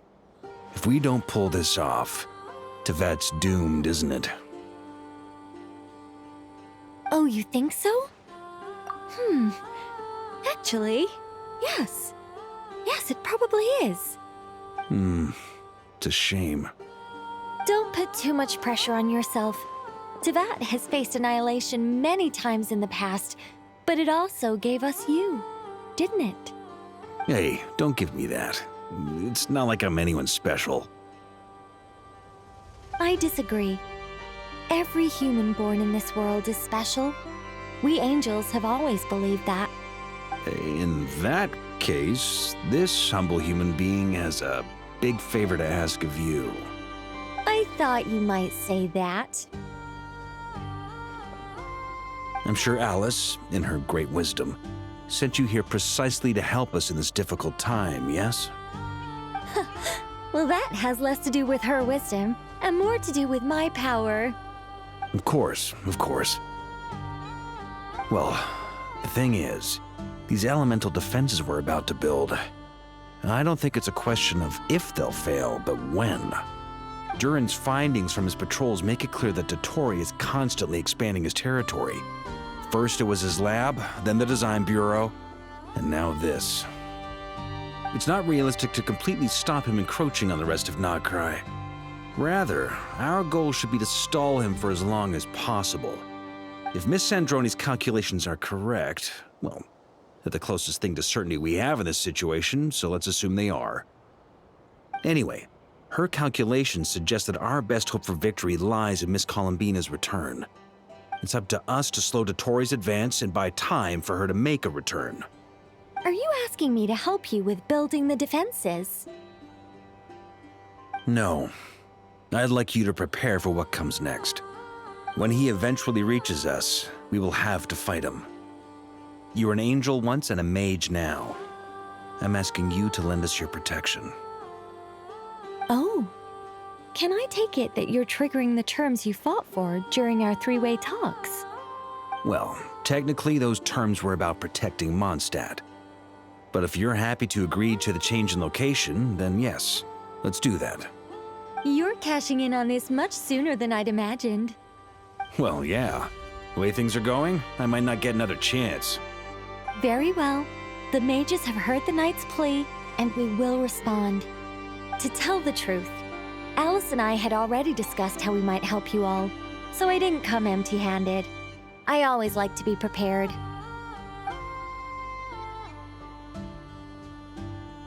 This is... wow. Yeah. This is great.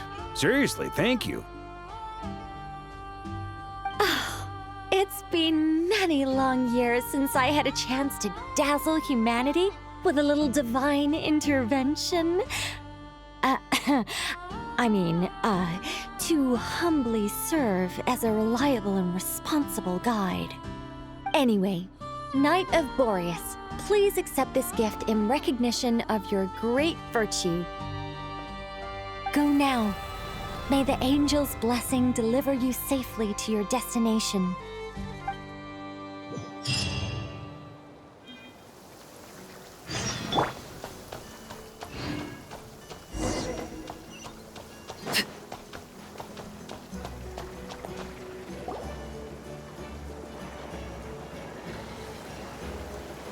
You're here. Sandroni! How are things going? Glad you asked. You two are about to become the first people to lay eyes upon my masterpiece. Hey! Whatever.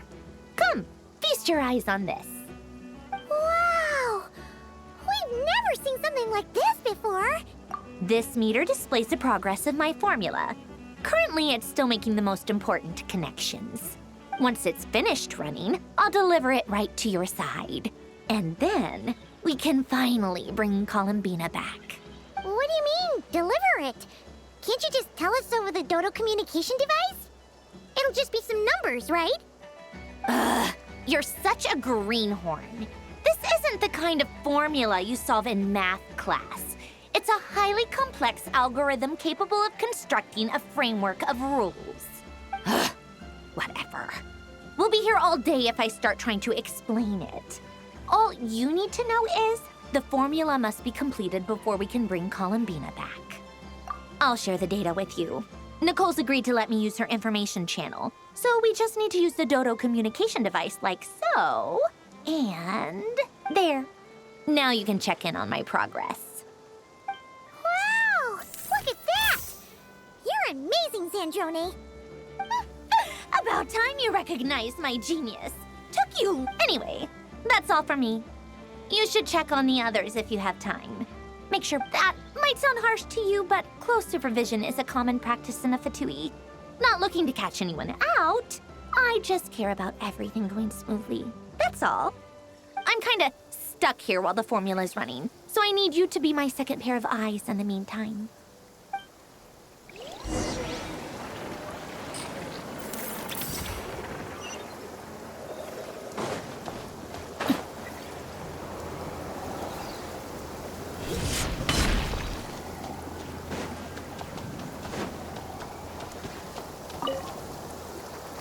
Traveler, Paimon, a pleasure to see you both. Twins! How's everything coming along? Fairly well, if I do say so myself. Personally, Ooh, you sound much more serious than usual. to be honest, I am not usually fond of exercising my full strength.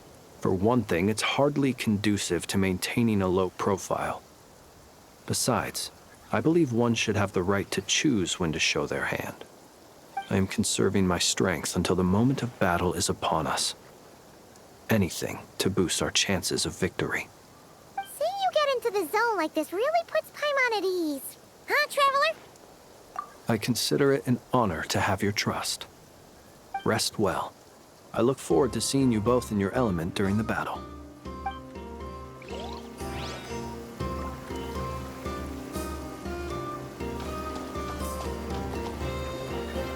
Thankfully, Miss Nicole has come to our aid. Nasha Town is now looking very well defended. Golden Flame. Yes, that's Nicole's power, all right. Based on the latest message from Grandmaster Varka, it sounds like they've reached an agreement. The situation should be more stable with her assistance. Everyone will have at least some degree of protection. Albedo! Durin! Hello there, you two. Are you well rested? That's good to hear. As per the plan, Albedo and I will be in charge of Nasha Town. As Dotori's energy field expands, it's creeping ever closer in that direction. But we will do our best to hold our position. We fought side by side many times before, and always with great success. I believe this time will be no different. So don't worry about us. Focus on fighting Dotori.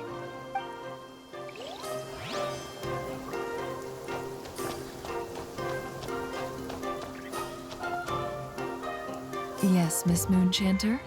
What are you staring at? You always address me in the strangest ways. Lady Moonchanter 1 minute, Miss Moonchanter the next. Yes, and? Are either of those incorrect? Not as such. It's just that I simply call you Nefer nowadays. Uh-huh. That's my name. What's your point? The point is I don't add any honorifics or titles. Meaning what? That maybe we're on friendlier terms now than we used to be. Is that how you see it?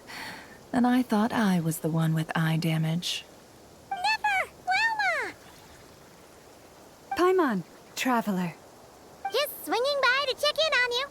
How are things going? Did you manage to get some rest? Don't worry about me. I won't slow us down.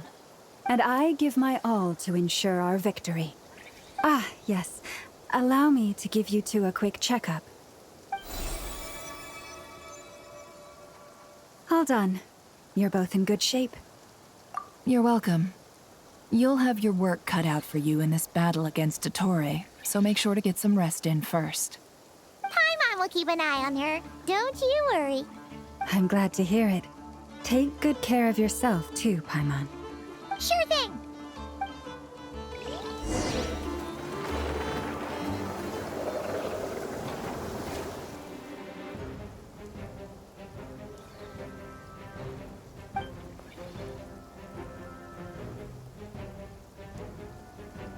Here they come. That's quite a horde. As we expected. Get ready, everyone. Take your positions and prepare to engage. Let's begin. I'm at the ready.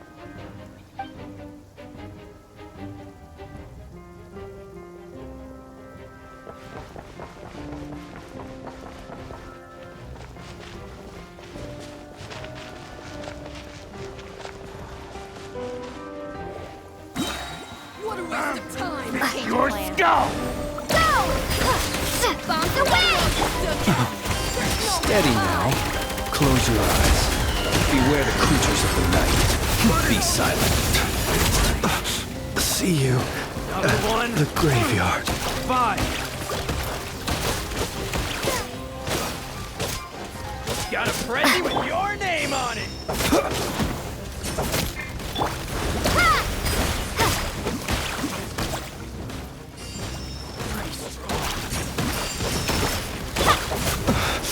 I will return as an avalanche.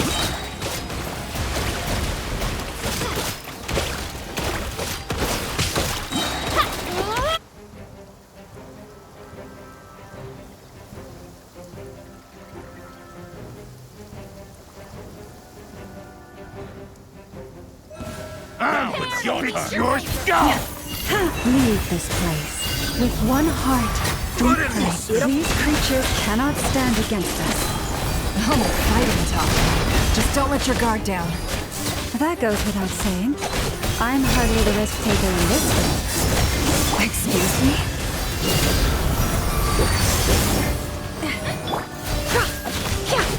The mystery unravels.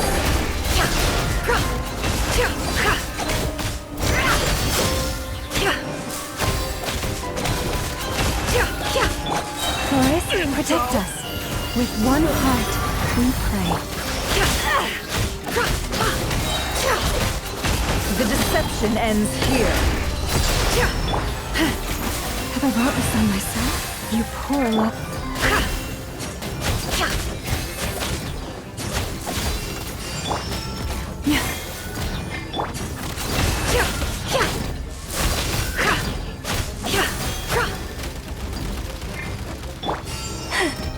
For the everlasting forest.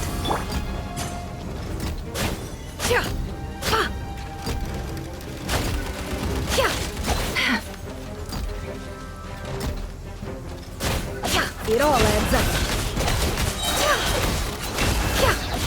The mystery unravels. Leave this.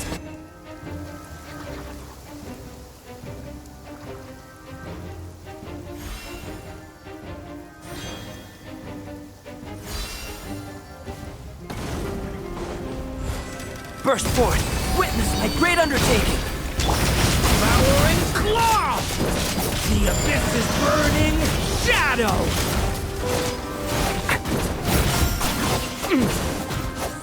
That was easier than I thought. Naturally. What do you mean? Is it because as created beings go, we're of a higher level than them?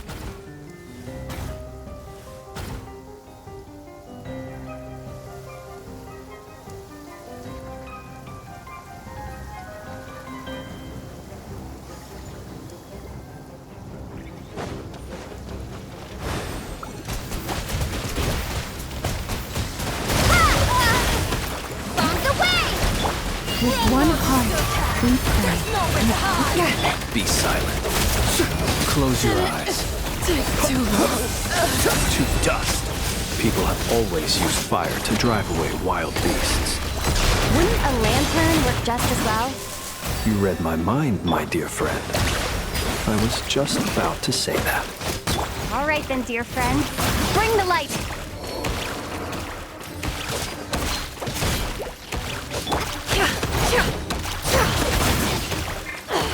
Be silent.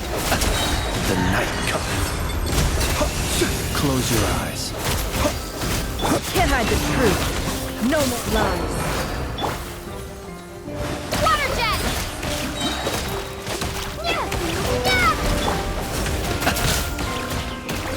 Observe. Fear.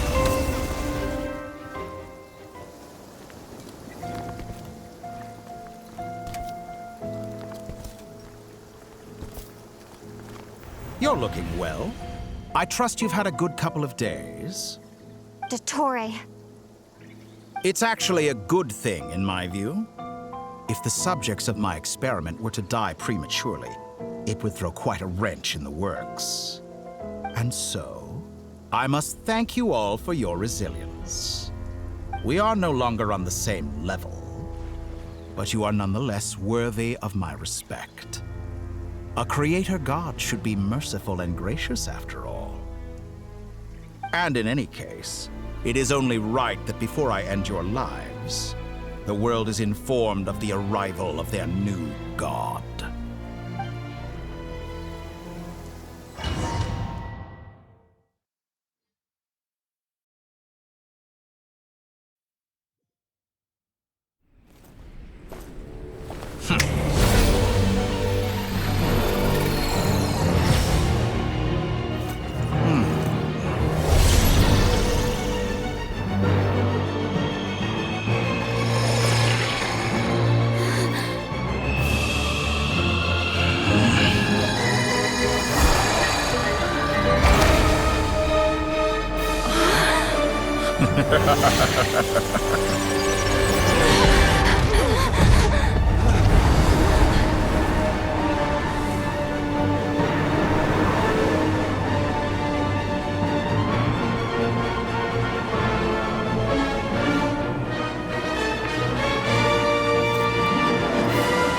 The experiment begins.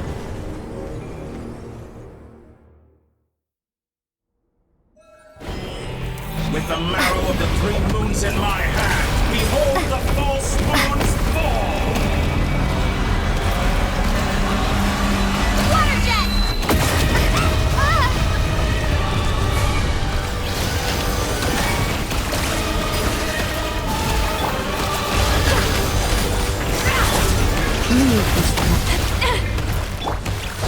Close your eyes. Did you honestly think that would hit me?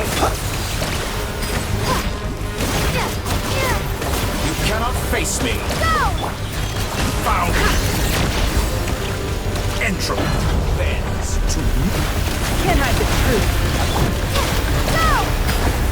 Be silent. Nightfall. That's more like it. No more lies. Some results of valor. Pathetic.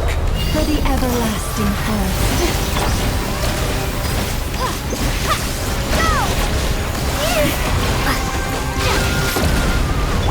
Observe. Thrust like an ant in my palm. Oh, I've been moved inside another space, and it's sealed off.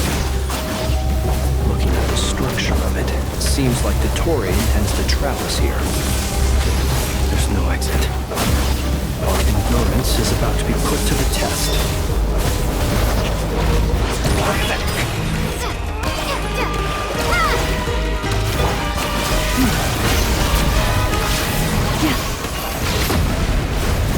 Leave this place. Did you honestly think that would hit me? Can't hide the truth. No more lies. To me.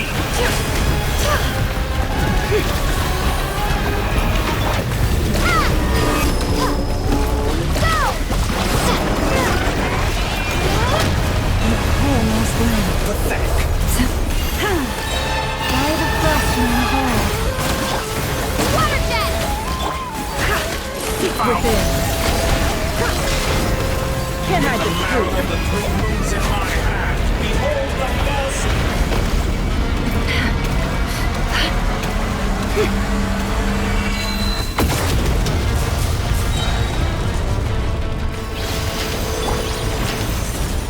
Bombs away! Water jet! For the everlasting forest.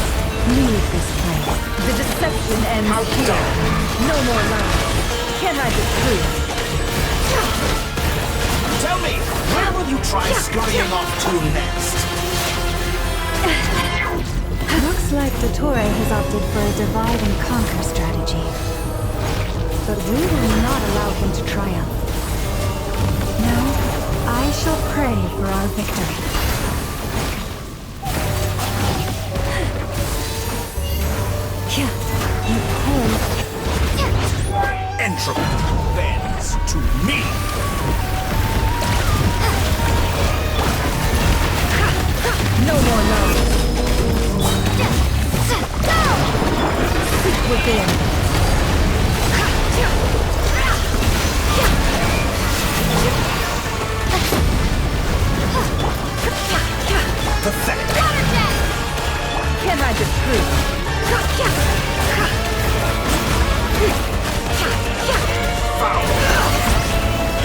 Moon's remnants. Excellent. You bit?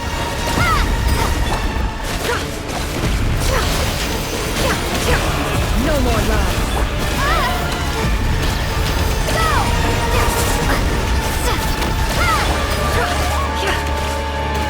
Did you honestly think that would hit me? Outdone. Be annihilated, that which cannot stand against me. How farcical. What's this supposed to be? A knockoff version of the space Columbina got trapped in? There really is no way out. We'll see about that, Dottore.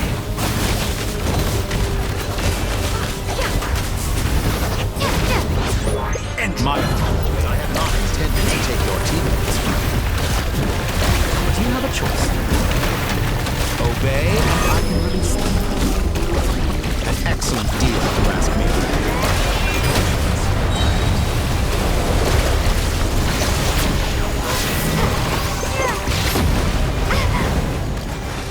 Pathetic.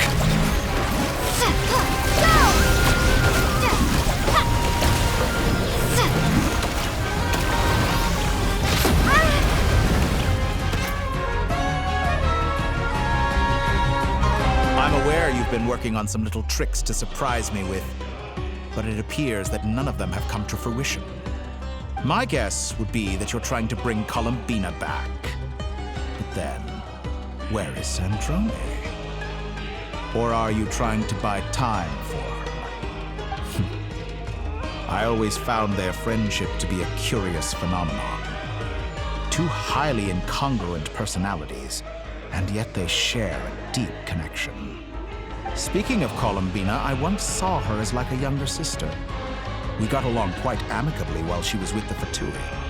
But then one day she suddenly decided she would refuse to take part in any further experiments. To this day, I truly don't understand what I could have done to upset her so much. It's such a pity. I could have had a sister, a family. But alas, she grew to dislike me. You're not fit to be family to her. That I can't deny. So many people, all obsessed with playing out the same tired old dramas. This world is rotten to the core. And then there's you. You had every opportunity to reach the right conclusion. The thought of killing you off like this? But I maintain that I approached you in good faith, so I will offer you another chance.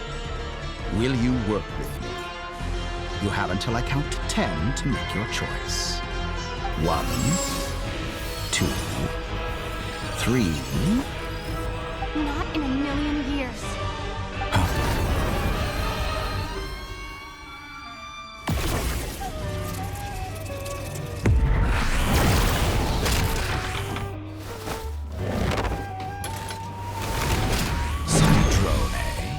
What a pleasant surprise. I didn't think you'd join us all the way up here. You're as sick and twisted as ever. Don't fool yourself into thinking anyone's grateful for the chances you're offering them. Sandrone, the formula hasn't finished running yet. Funnily enough, I was just discussing a collaboration opportunity with the Traveler, and then I see you, who I must say is a good example of an opportunity gone to waste. Gone to waste? I said that everyone would get one chance, and you've used yours to march right back into the lion's den. So yes, it's an utterly wasted opportunity. And what makes you think I believe a word that comes out of your mouth? I was planning on disposing of your little formula after wrapping up more urgent business here. Since you've taken the trouble of serving it to me on a silver platter, I can simply bring it forward in the schedule.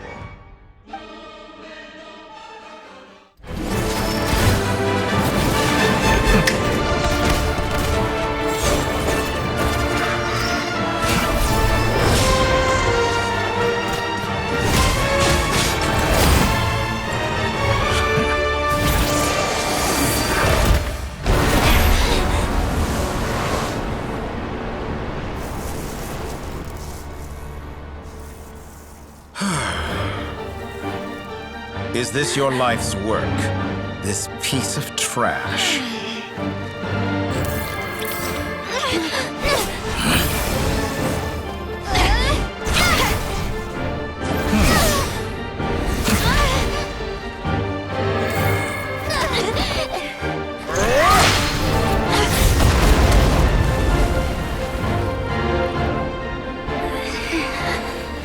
Your formula runs too slowly, Sandrone.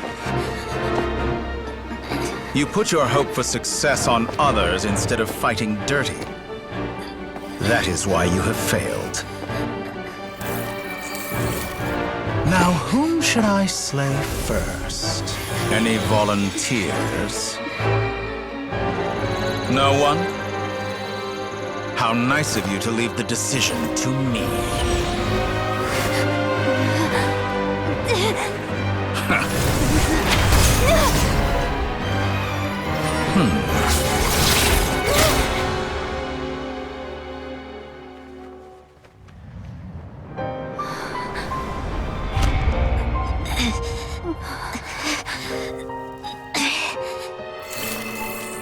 Oh, how unexpected. Sandrone, any last words for me, comrade?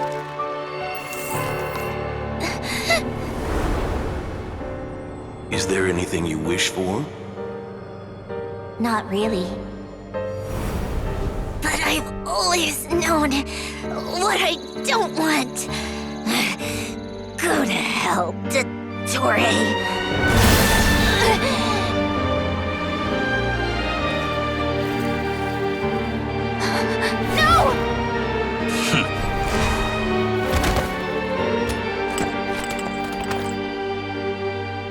And now, you have failed.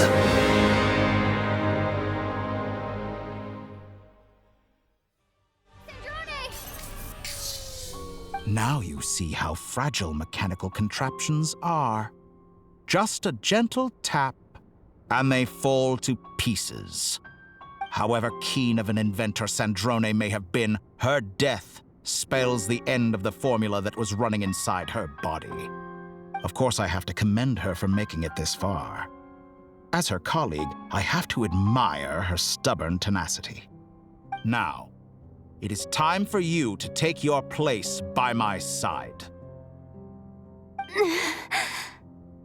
My count was interrupted, but the second chance I extended to you still stands. Once again, you are welcome to join me.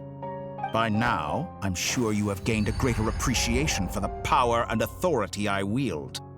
What is stopping you from embracing a new world of endless possibilities?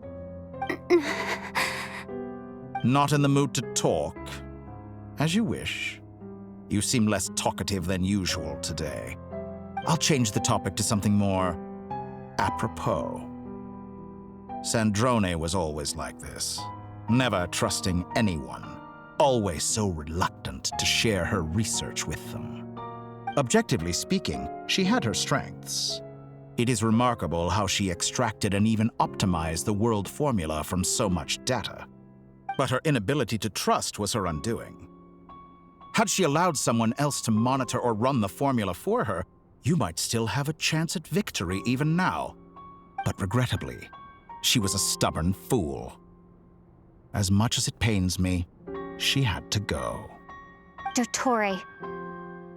Maybe this is news to you, but people can change. Columbina surprised you when she escaped, and I think Sandrone would surprise you too. Change?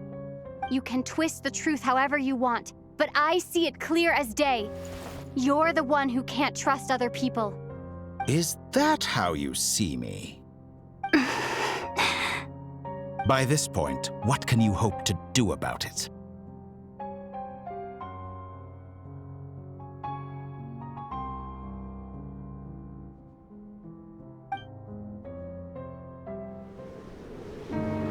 It is pointless to fight on. You've already lost. Wrong. You can't win this, Dottore.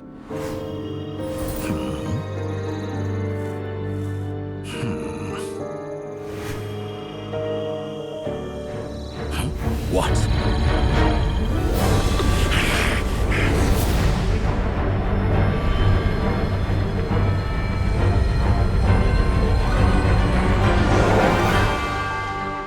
My formula can get us 90% of the way.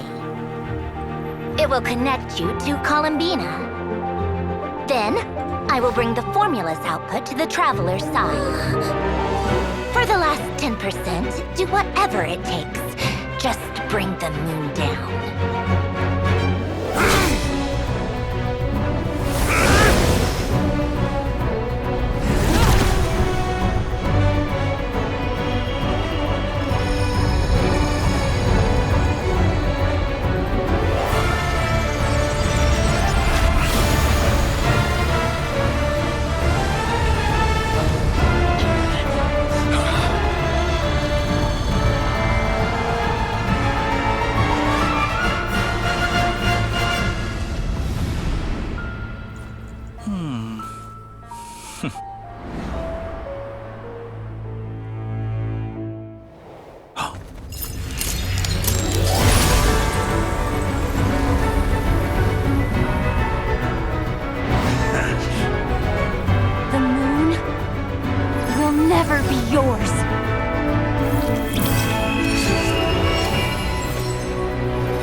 I turn my body into moonlight and pour it over Nod-Krai.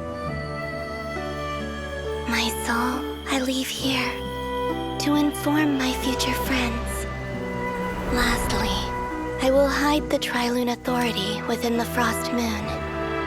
And when my body, soul, and authority are reunited, finally...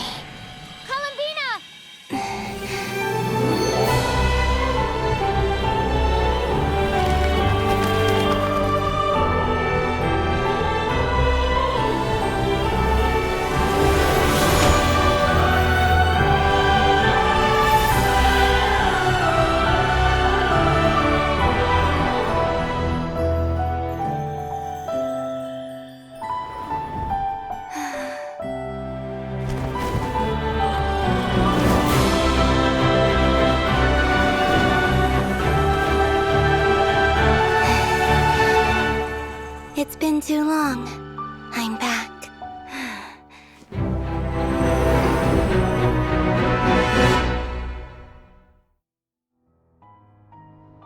Stay focused on the battle, Traveler. What a touching reunion. Though I personally find myself repulsed by the sight of weaklings huddled together for war. Now, quite finished patting yourselves on the back.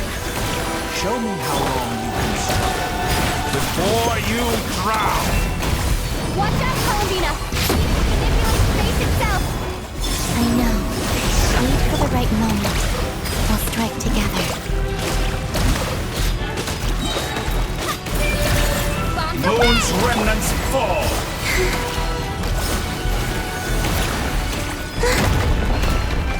Pathetic!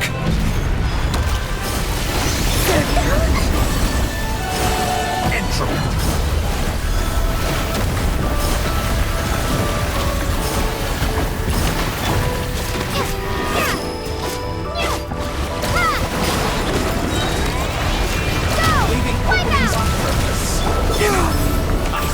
First, like an ant in my palm.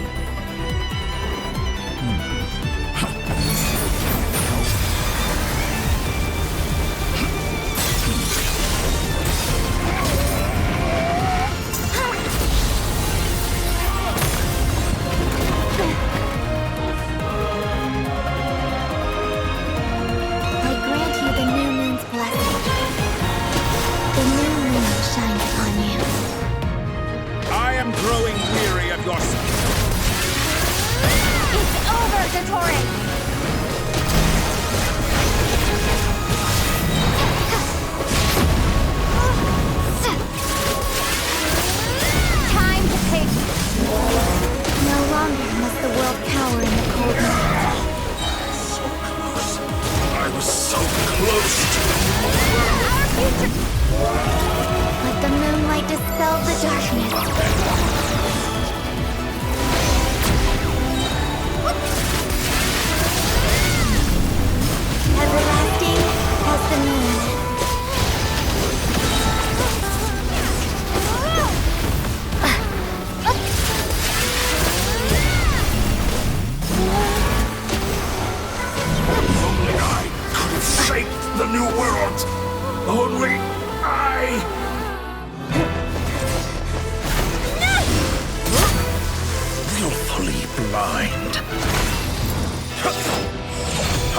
be so satisfied with your fate?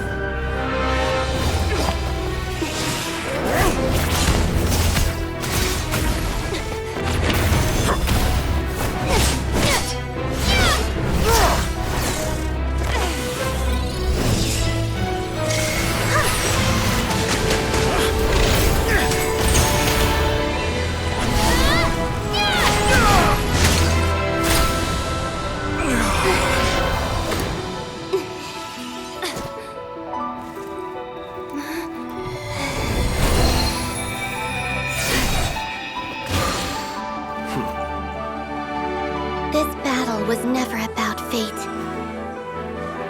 It's about friends, family, and the home you stole from them. So dull. Only the weak rely on each other for comfort. You shall see. Once I transcend fate, you will be nothing but fodder for my grand experiment! That will never happen.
No, this world is our home.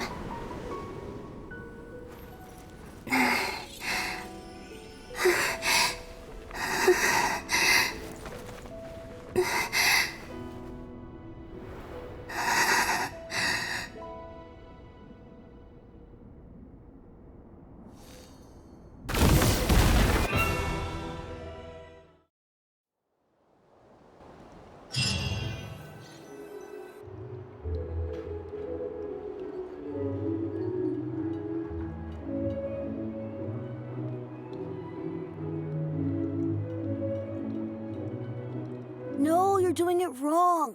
The moon looks like this now. What are you trying, children? The new moon, Mom. It looks different than before, doesn't it? Also... Can I go buy a sugar sculpture today? All right. I suppose today is a special day after all. Almost like a festival.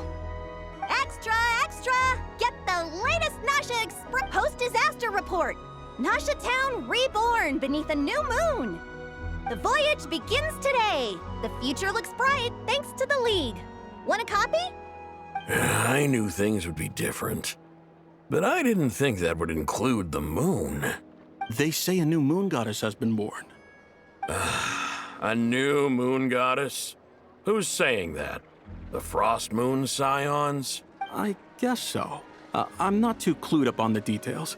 Hey, since we've come all this way, shall we grab ourselves a free meal? Are you a convert now? Or are you just here for the free lunch? Oh, come on. What does it matter? After everything we've all just been through? That smells good. All right, that's it. I'm hungry. Time to eat. Come on! We gotta get there early, or there won't be any good spots left! Shh, keep it down. This is a residential area. What if people are still sleeping?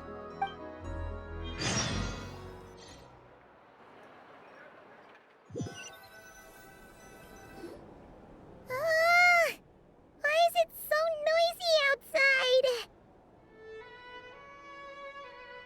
It's okay. Paimon was pretty much awake anyway. It's been so long since we last had a chance to relax, huh? Feels like time is moving slower than usual. What about you? Did you rest well? Still winding down from everything that's happened? Or are you wondering how our friends are doing? Or is it about what Dotori said to you? Okay, if you say so. But don't push yourself, alright? Let Paimon know if you need to talk. What we just went through was a lot. It's totally normal if you need some time to get back in your groove. Lunar-Crystallize disappeared after Columbina came back. Apparently, she was part of Columbina's soul or something. Still, Paimon kind of misses Lunar-Crystallize somehow. But anyway, you did great. So did Paimon. We all worked our butts off to contain this disaster, and in the end, we made it. So, chin up, Traveler. You should be proud of yourself. Hey, don't poke fun. You should be glad that Paimon's growing as a person.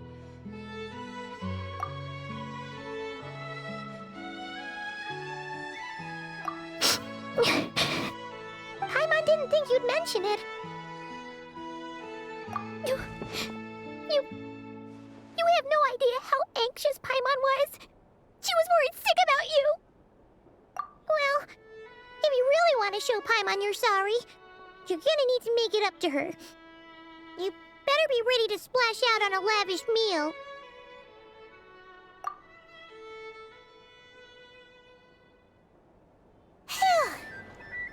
Okay. Paimon's full now. Huh? Oh, well... Hey there, Traveler and Paimon. Good morning. Morning, Yehuda.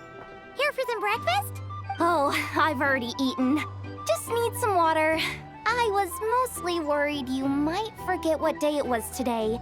So, I came over to remind you. Careful there, Paimon. Too much food will make you drowsy. Don't let anyone catch you hiding at the back and nodding off during the League meeting. You should probably be saying that to Aino. She's the baby of the group, if anyone. True. You know, I'm surprised that all these competing groups are actually coming together to try to solve things together. Definitely a first for Nod-Krai. Well, nothing like a region-wide calamity to bring people together. After that, surely even the most self-interested people have to realize that going it alone isn't worth the risk, right? Try telling Boss Neff that. She's not exactly convinced that people are gonna get with the program. Really? But if she's so pessimistic about it, why'd she agree to be the Curatorium's representative in the League? Probably 'cause even though Unity sounds like a pretty far-fetched idea, the benefits it would bring make it worth a shot. I think things will work out, though. I swear, Nod-Krai feels like one big family now with everything that's happened. More than it used to, anyway. Paimon's with you on that one. And it seems like plenty of other people agree, too. Just listen to the bustling streets. All right. Everyone's been rebuilding these last 2 weeks, and the evacuees have been coming back in droves. Life's slowly returning back to normal. Which means my workload's probably gonna shoot back up. Were you about to head out? There's still some time before the ceremony begins, you know. Yeah, we were gonna take a stroll around the square and say hi to some friends first. Sounds good. See you later then.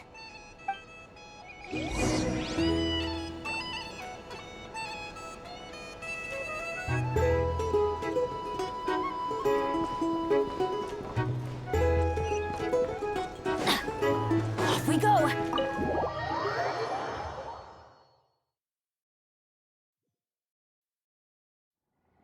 Please accept today's boon. Have a nice day. Are Paimon's eyes deceiving her? Or is that Inefa handing out food for the Frost Moon Scions? Hello there. Would you like a feast of the moon along with some snacks of the day? So, what's new, Inefa? It was only a few days ago when we last saw you, but it looks like you've joined the Frost Moon Scions in that time. And I know too? What are you talking about, Paimon? We're just here to help. Duh. In the wake of the disaster, it's all hands on deck. We responded to Llama's request for support. At times like these, the smallest good deed can inspire others and help them through the hard days ahead. And we're using eggs and heating tubes to make that a reality. In true Krumkake craft shop style! Enough! Did you hear that? The Traveler said I did good. The Traveler! That's because it's true, I know. Proposal. If you can resist eating today's dessert, I will provide you with compliments, too. No way! Well, that proposal got shut down quickly. I need something to get me through the hard times too, you know. Mom! Yes, dear. Go right ahead. Excuse me. Could I take a photo with the robot lady? She helped us get safely out of Nod-Krai, and she helped us get back home too. She's the best. Of course she is! And since I'm the whiz kid who built her, that makes me even better than best, right? But you stole my snacks though. Oops. Shall we move to the open space near the center? The view there is better. Thank you! Aren't you the better pick for this job, Flint? You underestimate yourself yet again, Master Illuga. Not at all. I rarely come by Nasha Town. I don't know any of the big shots here. All in good time. Socializing is a step-by-step journey. But you're much further ahead on that road, aren't you? You're not seeing the full picture. You know the truth now. My friends do not understand my habits. There is no question about it. The Lightkeepers need a representative in the League. Someone who is upright, cares about other people, and can realize their self-worth through group action. You say it like you wouldn't make the cut. I am most flattered that you think I would. Sigh a little less, Master Illuga, and have more faith in yourself. All the Lightkeepers agree that you're a very promising young man. That is precisely why Starshina and Nikita felt safe delegating such important work to you. I'm sure we all also agree that we would sooner die of dehydration than manage to wrangle anything out of you in a discussion. My apologies.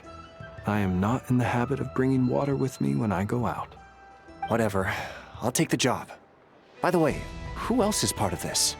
Oh, it's quite the who's who of Nod-Krai. There's the Moon Chanter of the Frost Moon Scions, the boss of the Curatorium of Secrets, a representative of the Voynich Guild, and even someone from the adorable Krumkake craft shop. I'm sure you will find speaking with them to be a genuine pleasure. If you say so. I've never done this work before, so I'm honestly a little scared of making mistakes. But I'll do it. Not only is it our duty as Lightkeepers, but because I want to make Nod-Krai a more welcoming place. An admirable attitude to take. The beacons are lit, Illuga. We're but one step away from breaking through the blizzard. We have the chance to band together and build our shared homeland into an Elysium. This is unprecedented for Nod-Krai. An opportunity not to be missed. Yeah. You're right. I'll do my best. Quite a few familiar faces have arrived. Let's go, shall we?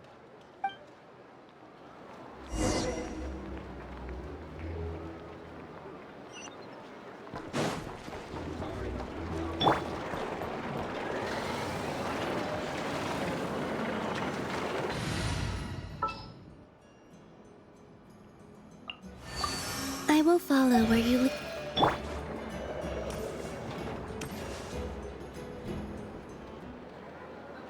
Wow! Everyone's here! You seem well rested. I know no one's asked, but I'm sure you all want to know, so let me just say, we're doing great. Thanks. Well, great, but not perfect. Starting to lose my mind from boredom. Can't drink a drop of alcohol while I'm waiting for my wounds to heal. I'm sure you had a sneaky swig or two. Wait, how'd you find out? I'm sure you must be missing Mondstadt after all these years away, Grandmaster. Yeah, you could say that again. Every time I get news from Mondstadt, it makes me want to go back and see the place for myself. Honestly, once things are wrapped up here, I think it'll be time to head back home. Hey, looks like someone's taking the stage. Can everyone see okay? Anyone need a boost? I'll just listen from the back. It's fine. You're taking this pretty seriously, huh, Durin? Well, it's not every day that I get the chance to see how people speak in official settings. Soak it up like a sponge. I'll make sure you get a chance to practice for yourself later down the line. Actually, I know just the thing. You can debrief the Knights of Favonius for me. Mr. Varka, are you forgetting that I'm not a Knight of Favonius? I can knight you.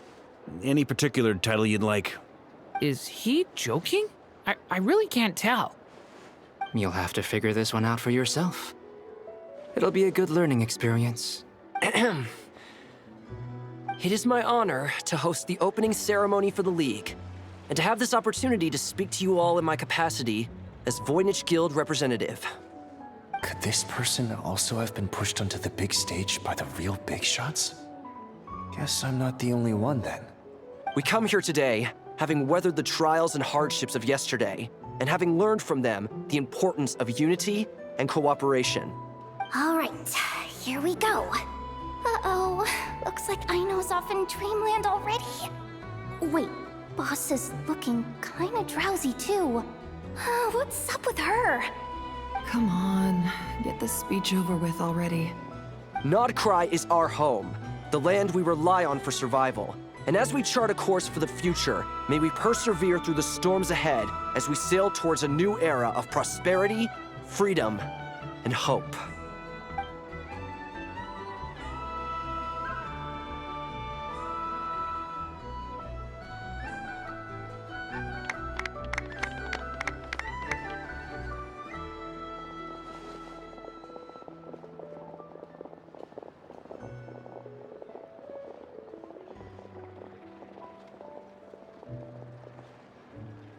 Looks like we'll have more opportunities to travel in the future.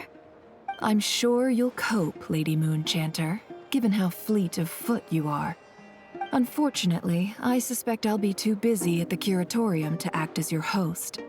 We have a busy schedule, not to mention an international network of contacts to manage. That'll be all right. I'll just check your schedule with Yehoda well in advance. And if she's not available, I can simply ask Ashru. You... So giving my employees extra workload isn't enough for you? You're really going to drag my cat into this too? I thought you'd approve. Aren't you forever increasing your employees' workloads? That's a bold statement. Are all the Frost Moon Scions feeling more audacious now that your moon goddess has returned?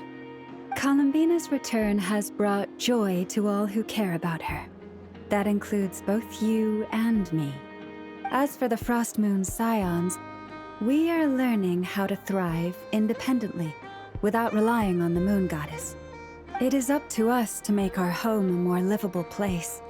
Joining the League is one of the steps we are trying towards that end.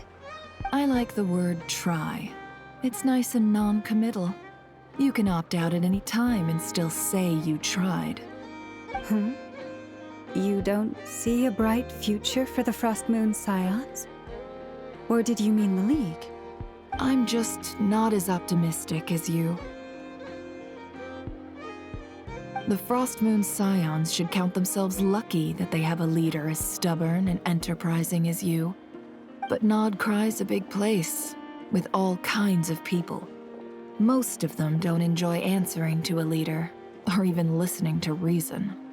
Well, that's where you and your methods come in. Unless the Curatorium of Secrets is only here for appearances. For now, yes. And that won't change until this venture becomes worth my while. What would make it worth your while? Getting out more than I put in. Right now, I'd barely break even, but I'll grant that it's a good start for Nod-Krai. Then maybe it's worth a try. All right, you can stop now. Or do I have to join the Frost Moon Scions before you'll get off my back? You'd be very welcome to join us. Hey, you two! Congrats on all your hard work! What are you chatting about? Nefer was trying to dissuade me from adding to her employees' workload. Also, she's considering joining the Frost Moon Scions. Sorry, what? Your conversations are always the most interesting.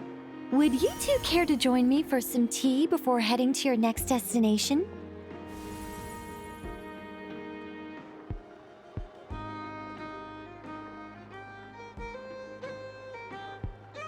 Nicole? Wait, where are you? Aren't you gonna show up today? Sadly not. I'm otherwise occupied right now.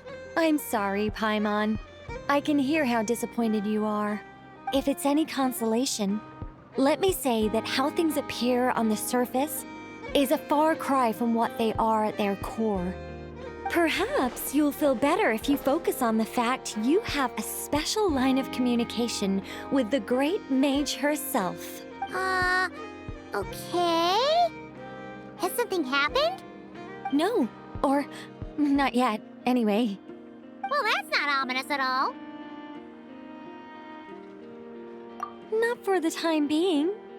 Just think of this as a general check-in to make sure this communication system is still running smoothly. Besides, it's good to chat once in a while if we want to maintain our friendship. You could have just said so. Paimon got all worked up for nothing. Still, the best friendships are built through face-to-face interaction, you know. It's never gonna stop being weird having tea with you when you're not there and just talking to thin air. All right, fair point. I'll bear that in mind for next time. Yeah. Any update on that crisis at the world's borders? Alice just informed me that they had their work cut out for them. And now everyone's thoroughly exhausted. But they did finally get things back under control. Still, we can't let our guard down yet. The disruption caused by this disaster has made Teyvat easier to detect from the outside universe. She plans to wait for things to stabilize, then reschedule her Mondstadt vacation plans. As for me, I agree with Hat Guy's perspective. This is a time when many new variables are emerging, and the situation is changing constantly. Plus, most of this change is for the worse. We have to remain vigilant and ensure that the embers of chaos are not rekindled. I did notice that the energy in Nod-Krai changed somewhat after the War of Funerary Flame, but since it was still aligned with the Light Realm, I never gave it a second thought. It looks like I'll have to examine the connections between phenomena I observe more closely in the future. Just doing my duty. It's more or less second nature by now. Of course, to give you the full picture, I'd have to start with the substance from which angels were formed. Never mind. Paimon's right. Showing off my knowledge would be much more satisfying in person. By the way, you did receive the gifts from the Hexen Circle, yes? I'm not trying to claim credit or anything, but my pride demands that I at least mention it. They're quite similar to the protective talisman that Alice gave Dory, but with some very special enhancements. Oh! So that's what kept our friends safe when Dotori trapped them. Indeed. We went to great lengths to make sure they were invisible to his eyes. I'm so happy they came in handy. Still, not fishing for gratitude, by the way. I just want you to be aware that sometimes your friends may be protecting you in ways you cannot perceive. Anyway, I'll contact you if anything else crops up. If not, you know what they say, no news is good news. Oh, My angelic instincts are tingling. They say you should head to the docks next. Your friends are about to board their ship home.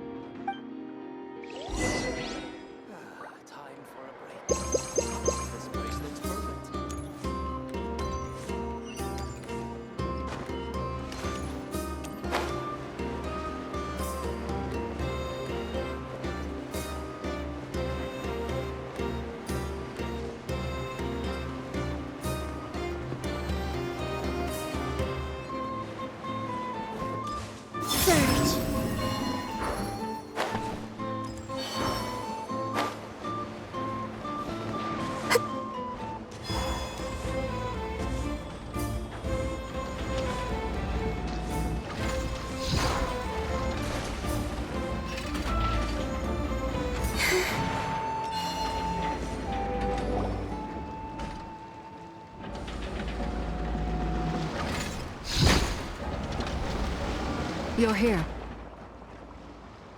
You're here too, Hat Guy! Are you heading back together? No. I'm bound for Sumeru, and she for Fontaine. We just happened across. Everything seems fine. Sandrone may have an abominable temper, but she's always been very responsible with important calculations, and things entrusted to her by valued friends. You always speak as if you know us inside out, Mr. Hat Guy. Maybe I'm just a good judge of character. I certainly hope that's all there is to it. Regardless, you have been a significant help in this matter. For that, you have my gratitude. I didn't do anything special. Sandrone's the one who completed a seemingly impossible formula and turned the tide of the entire battle, even giving her life in the process. She's the one we should be thanking. Even we were unaware that Sandrone had hidden the real formula inside Polonia's body. She managed to fool Dottore into thinking the formula was running in her system by installing an identical-looking decoy within her. She probably realized that she didn't have the strength to stop Dottore. But this way, she could at least get him to lower his guard. She always worked like that. Always had a backup plan. Well, that's why I'm traveling to Fontaine. She made a request of me long ago, and the time has come to fulfill it. Think of it as her will. She said that should she ever fail in a mission, she'd like me to deliver her core and Polonia's to the Fontaine Research Institute. She also mentioned that she had made arrangements for people there to set her affairs in order. Some of her personal effects, such as her notes, were left to me. I've decided to take them back to the House of the Hearth, for safekeeping primarily, but also as mementos, I suppose. However, there is one book among them that I'd like to leave in your care. I'll have someone deliver it to your residence at the flagship at a later date. No, I was specifically warned not to tell her. This is her last wish, and I will abide by it.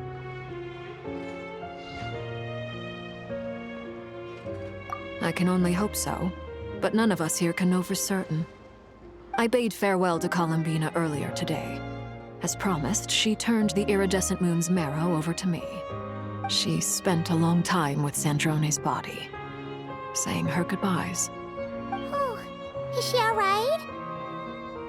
Sandrone's passing has left a great wound in all of our hearts. It will take time to heal, but Columbina surprised me.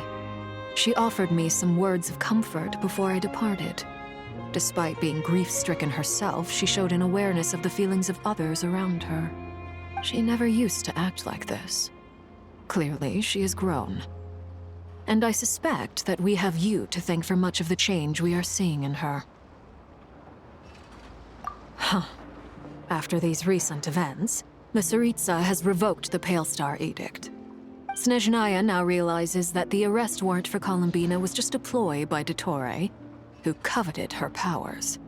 I shall return to Nod-Krai to see her as soon as I find the time. I hope that from now on, she too will explore more of the world. Columbina Hyposelenia's journey is only beginning. My ship is here. Traveler, Paimon, we shall meet again. You too, Hat Guy. What are you still bumming around for? Isn't Columbina waiting for you? I thought today was the day you'd agreed with her to go find out the truth about your sibling. You're afraid you won't like the truth when you see it. Well, this is new. I was starting to think that nothing could scare you. Don't say that! Wouldn't you be if you were in this situation? Fair point. But I'd say I have more experience facing up to unpleasant truths than the Traveler. They say blood's thicker than water. I know how much you need your family back. More than you need any of your friends. And I'm sure that all your real friends understand that too. No matter what the truth turns out to be, they will stick by you and support you, whatever decision you make. Finding the truth is important. But more important still is what you choose to do once you've found it. At least, that's the life lesson I've learned from my experience, grappling with the truth. What? Now that Dottoro's dead and gone? A little, I guess. But it hasn't solved everything. Maybe I regret not getting to end his life with my own hands. Or maybe it's something else. But for whatever reason, I still feel like I have a chip on my shoulder. Either way, I'm going back to Sumeru. Lesser Lord Kusanali is gonna need help dealing with all the chaos Dottori left in his wake. Not just from this incident, but everything he did in the past, too. You should continue with your journey, as you've always done. Who knows? Maybe we'll meet again someplace else. So, what should we do now? If you want to explore a bit more to steady those nerves, Paimon's game! After all, when Columbina said she knew where your ship was hidden, Paimon promised to give you two some alone time with the truth. It hasn't been all that long since we were last apart, sure, but with Columbina there, Paimon's sure things will be just dandy. Ain't no biggie. Paimon might be all about that food and fun, but she knows how to do right by people. Paimon's sure you'd prefer to digest the news about your brother in peace. But, no matter what you see, just know you can share it with Paimon. Of course, as long as it's not super private.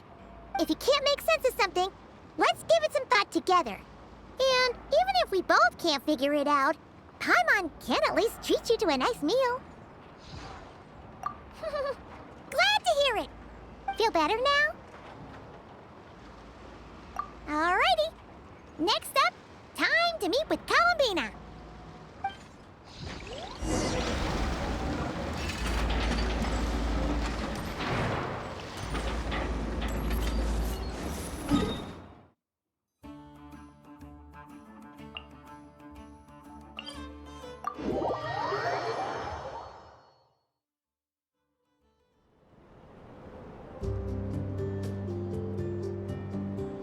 Columbina, we're here!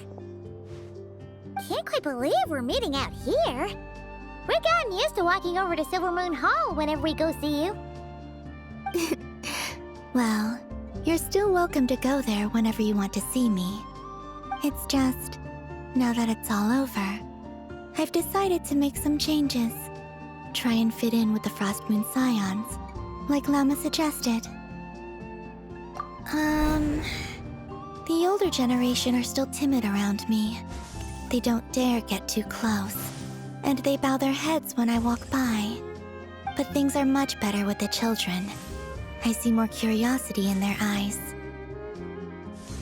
Hopefully, by the time the next Moon Prayer Night comes around, I can enjoy the festival with them as myself, without having to pretend that I'm only dressed up as the Moon Goddess. You'll do fine, Columbina. Paimon's sure they'll realize you're super nice once they get to know you better. You really think so? When we first met, you thought I was a little up in the clouds. We were just starting out then, come on. So Lama told you, huh? I'm only teasing. I know that I have you to thank for pulling me back down to solid ground. It feels good to finally stand firm on the earth where I was born. Oh, that's great!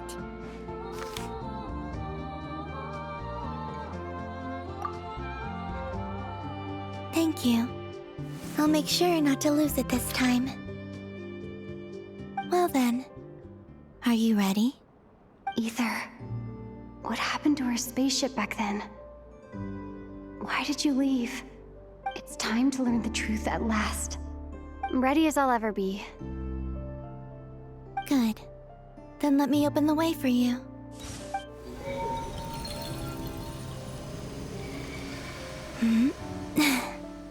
Where does this lead? To our shared destination. Huh? Do you remember me telling you about my missing prologue back when we just met? I said that my story began on the moon. But while I was inside the moon's reflection, I realized that my prologue was really hidden in the future. I just had yet to discover it at that point. The story of the time before I was born was in fact the story of my distant future. It's truly fascinating. But when I obtained the Trilunar Authority and returned to our present reality, I sensed something I hadn't expected. Your prologue. So you mean... Yes, your spaceship. All this time, it has been hidden on the Frost Moon, which lay beyond the sky. The great ruler of the firmament. The heavenly principles. Wait, them? Why would they do that? I don't know. Perhaps your ship contains something that is incompatible with Teyvat. Or something that cannot be known. Oh, did I pick a bad time to say this? I know it must have been hard to work up the courage to do this. Maybe I should have waited until you were on the moon, with no chance to back out. That would have been kind of mean, you know.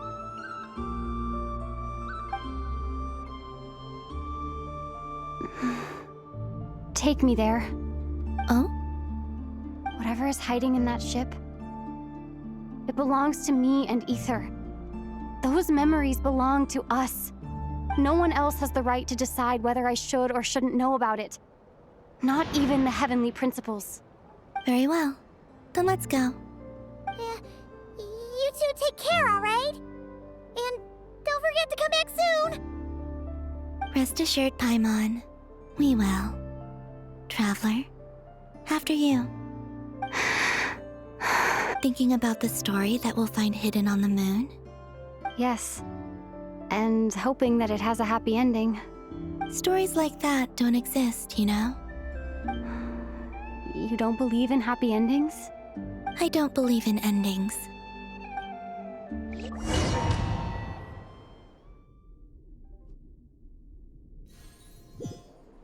Where am I?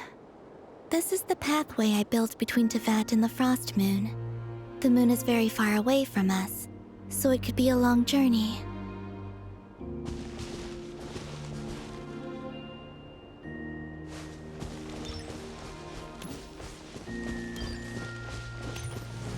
After I obtained the Trilunar Authority, I unwittingly saw past events from many of my friends' lives. One was Lauma. She was so young when they chose her to be the Moon Chanter. From then on, the Frost Moon Scions looked to her to bring messages from their goddess. But, for better or worse, I had left Hisi Island before she was ever born. It was not until much, much later that she met me. I think it's for the best. Because of the way things turned out, you had the opportunity to become friends. You're right. In that sense, I think we were both very lucky.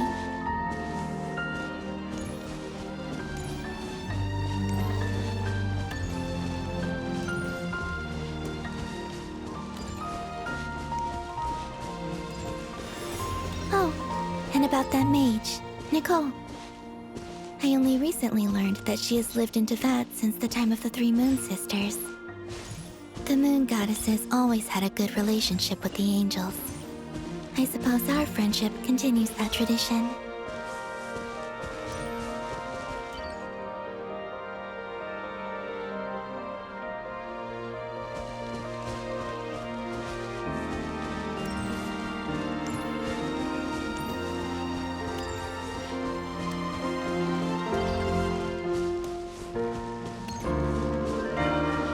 And then there's Sandrone. I never knew that much about her, beyond the fact that she was created by someone called the Lord Artificer. She, too, suffered for a long time before joining the Fatui.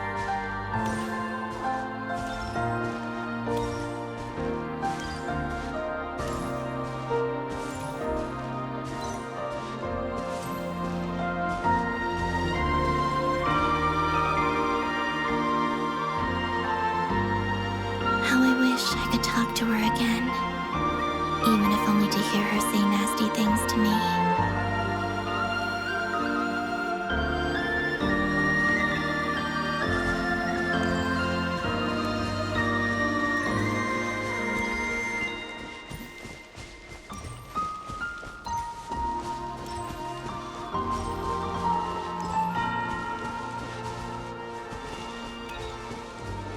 Also, I saw your siblings' story.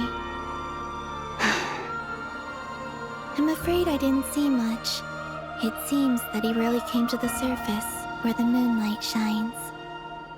But I did notice that back when you first set out on your journey, he would often appear nearby, gazing at you from afar with a guilty look in his eyes. Ether. Let us speak no more of the past.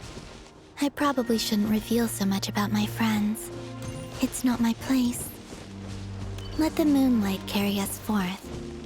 We are very close now.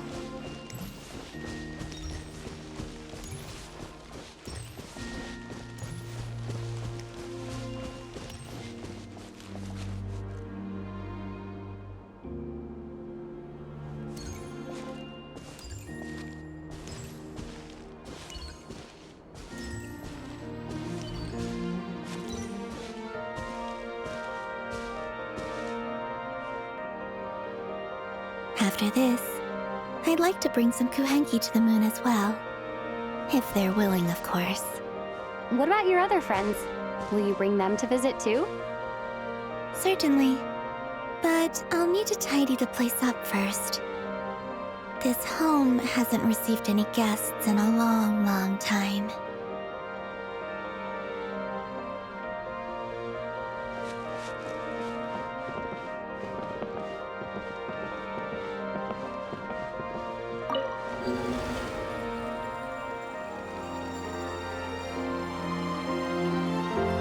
I remember writing something similar with you on Moonprayer Night. I believe it was called... Dodoko's Whirligig. Yes, that was it. You asked me if I was afraid to return to the moon, and I said that I was. The idea that I had gained something precious, only to lose it so quickly. That frightened me. But I'm not afraid anymore. Besides, this time, we're traveling together.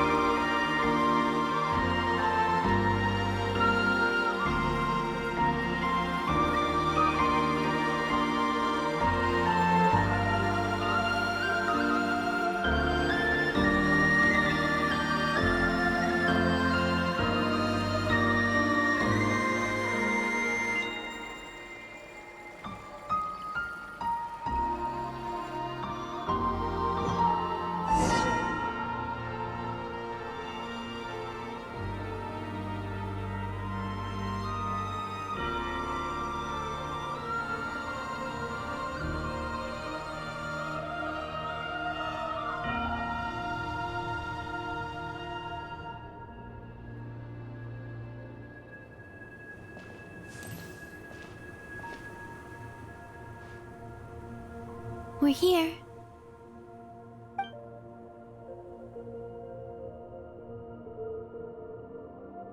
Over there.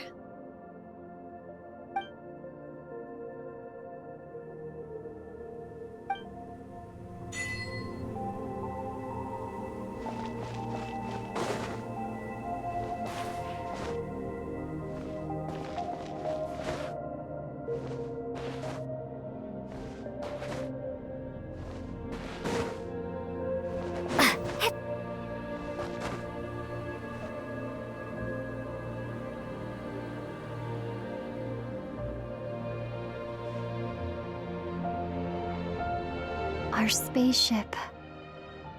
It's huge. I suppose that the moon is the only place one could hide it. It'll be alright. Huh? The way you feel in this moment, I went through it too, on Moon Prayer Night.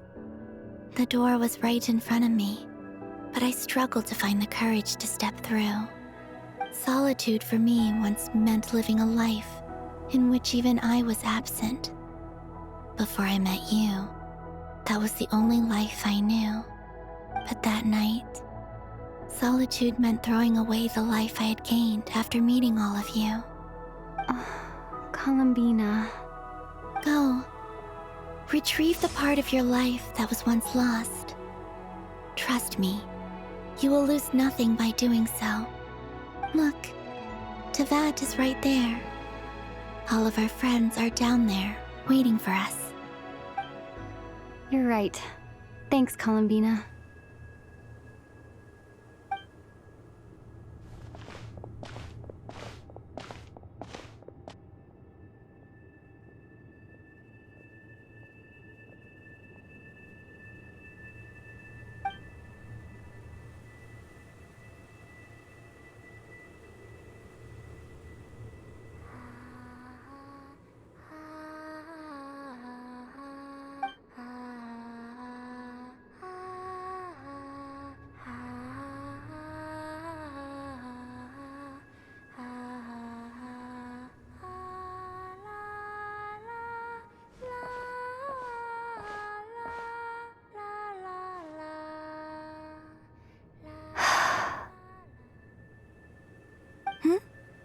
Finished?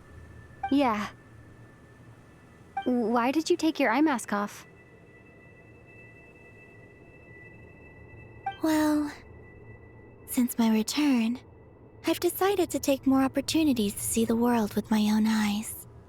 Besides, I've always wondered how Teyvat looks from the moon. And what do you think? It's beautiful.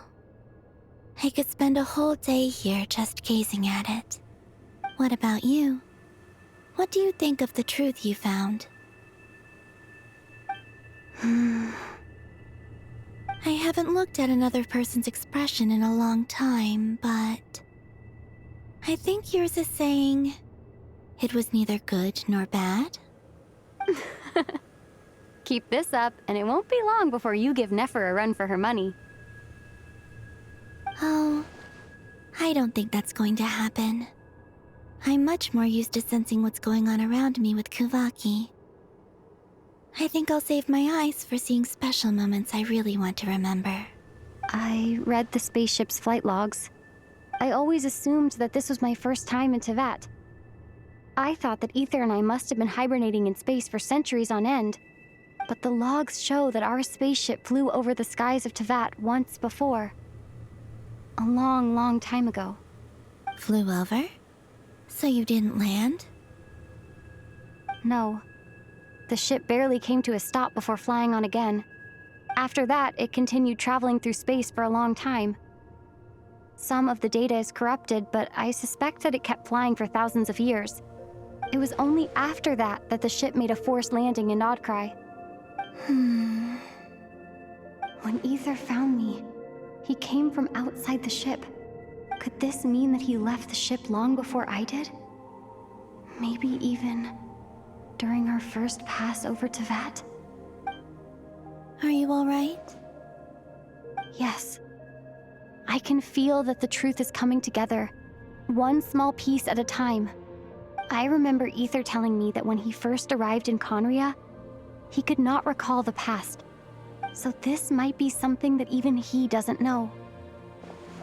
Here, I made some space for you. Your mind must be racing, and this seems like the perfect place to relax and clear your head. Oh, wait, there's one more thing. What is it? Wait here a moment.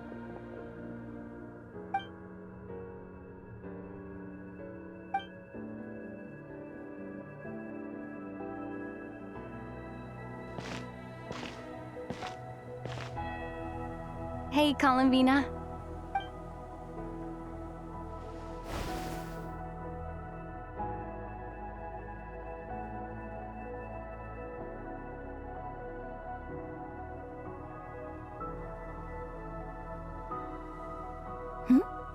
Is that a new outfit? An old one, technically. It's been in a cabinet inside the ship this whole time. It's a matching pair with Ether's. He always liked this set more. Huh. I don't think there's a huge difference. Really? Yes. It's still the same you. You're the same person, no matter what clothes you wear. Only Columbina would make an observation like that. Traveler, do you consider Teyvat your home? Home is wherever Ether is. But then, after all the time I've spent here and everything I've been through, yes, I'd say it's my home. Would you change your answer if Teyvat changed appearance? I mean, if the truth about Teyvat turned out to be different than what you thought. I don't know. But I don't think so. The truth is not what matters most to me about Teyvat.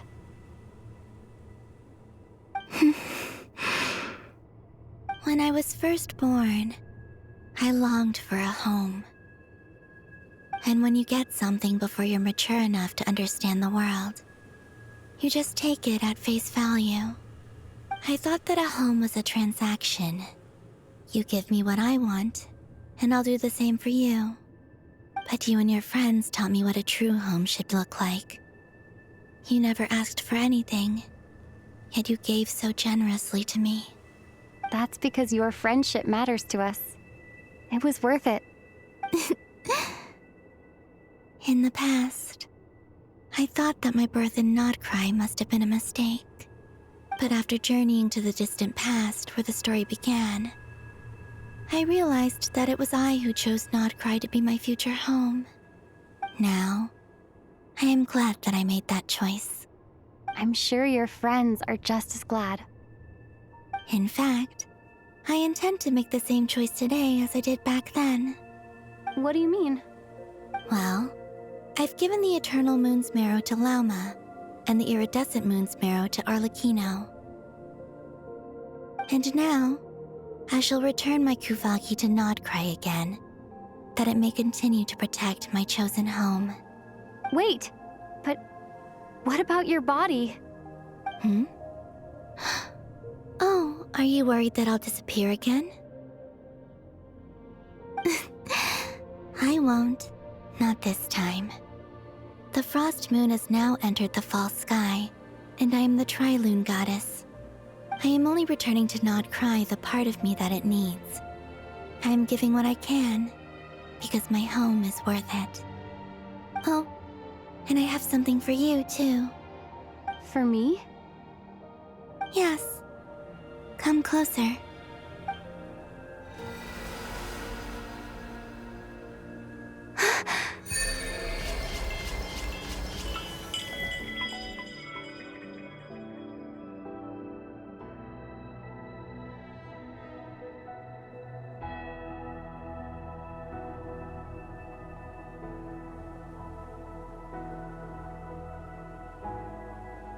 What was that? I lifted some of the restrictions this world placed on you. I trust this will help in your future adventures. My power. It feels like it's grown. I can use the elements more freely now. Thank you. This will be a great help. You're welcome. I see you as family, and after everything you've done for me, In fact, no. It's not because I owe you. It's because you're worth it. Here, this flower is for you.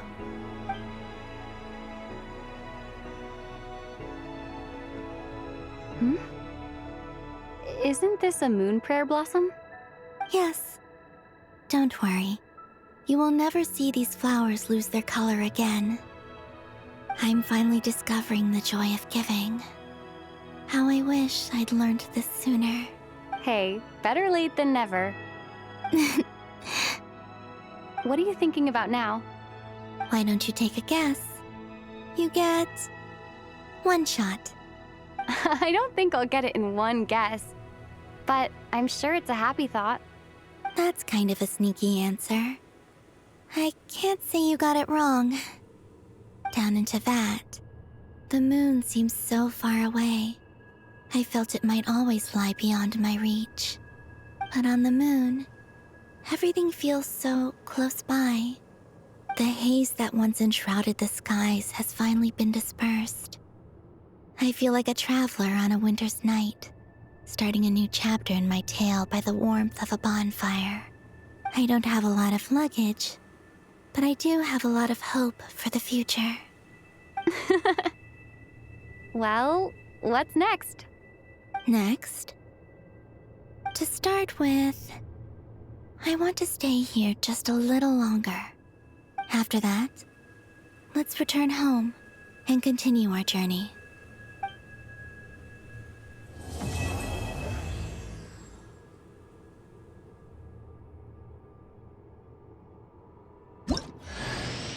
These clothes bring back so many memories.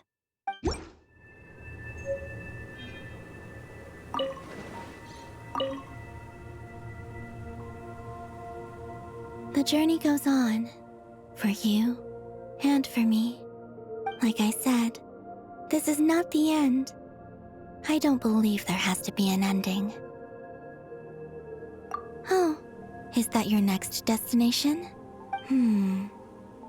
Most people would probably tell you to pack some warm clothes. But I experience things differently than most people, so I can't know how cold it is. In fact, it is home to quite a wondrous heat source. I think they call it Kreshnik's torch. Every city in Snezhnaya is built around one of those. I sensed the energy it gave off as I was passing by on a railway train. It felt grand and distant. I also recommend the Korolievsky troupe in Snezhnograd. They give performances quite regularly, and entry was free for harbingers. I liked them a lot. Ice cold and sharp. Crystal clear in some ways, yet profoundly unfathomable in others. Like the thick layer of ice on top of a frozen lake. That's just the impression that Tsaritsa gives me. I was never able to glimpse what truly lies beneath that icy exterior. In fact, I don't think the people of Snezhnaya even know what kind of power their god wields. Maybe that's because the Tsaritsa herself has never acknowledged, nor accepted that power. Once things settle down in Nod-Krai, I'd like to explore the world beyond Snezhnaya. You've told me so many stories about the other places you've been to, and all the friends you've made there. I'm curious to visit those nations and see them for myself. It would also help me learn more about the journey that has made you into the person you are today.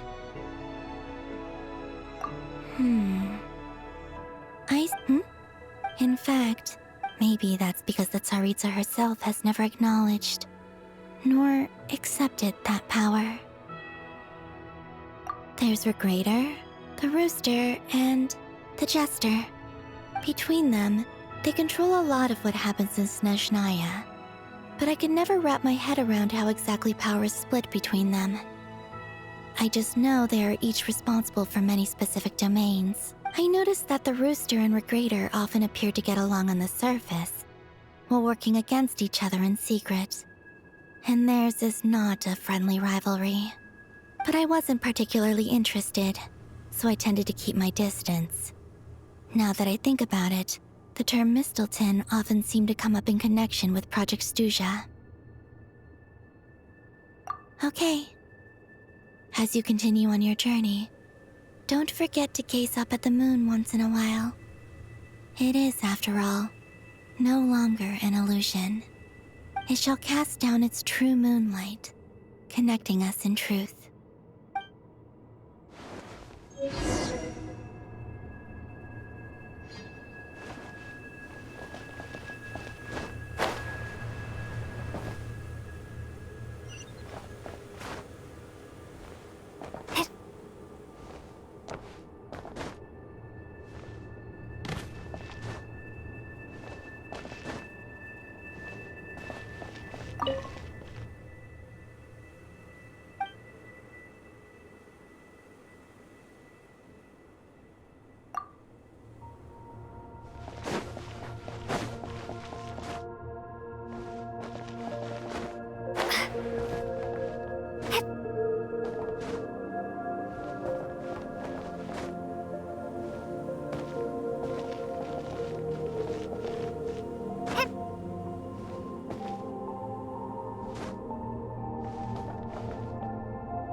To Jean, acting Grand Master of the Knights of Favonius. Ugh, this preamble is such a pain to write. It's probably high time we got rid of this acting business. I trust that Dern has updated you all on recent events. Hope we didn't worry you too much. The good news is, we managed to come together and put a stop to the Doctor's evil schemes. With that, I think it's safe to say that Nod-Krai is finally out of the woods. As for the Fatui, not counting the Damselette, aka the Moon Goddess, who has left their organization, we found ourselves allied in this instance with both the Knave and Marionette. May she rest in peace. As ever, we find ourselves better off for making friends rather than enemies. But until we can ascertain the Tsaritsa's true intentions, the future remains uncertain. In a short while... Wait. How am I meant to surprise everyone if I tell them in a letter that I'm heading home? Well, that would be a huge waste. Okay, got it. I will begin sending the expeditionary team back home in waves. I'm sure they'll be able to answer any questions you still have. I hope they won't gloss over the details of my many heroic deeds. But if they do, I'm sure it'll be because they're just too exhausted from the long journey. I think of Mondstadt daily. Please give everyone my best regards. P.S. The honorary knight went above and beyond this time. Are there any other honors we can give her? I'll leave it with you. P.P.S. Please be extra nice to Klee for the foreseeable future. I cashed in on the last favor that the Hexen Circle owed us, so we need to earn some more goodwill. If there's any serious problems, feel free to stick me in solitary confinement when I get back. I'll do the time for her. Whew. And that, as they say, is all she wrote. End of an era. And with the moon shining down brighter than ever, I think everyone is going to sleep well tonight.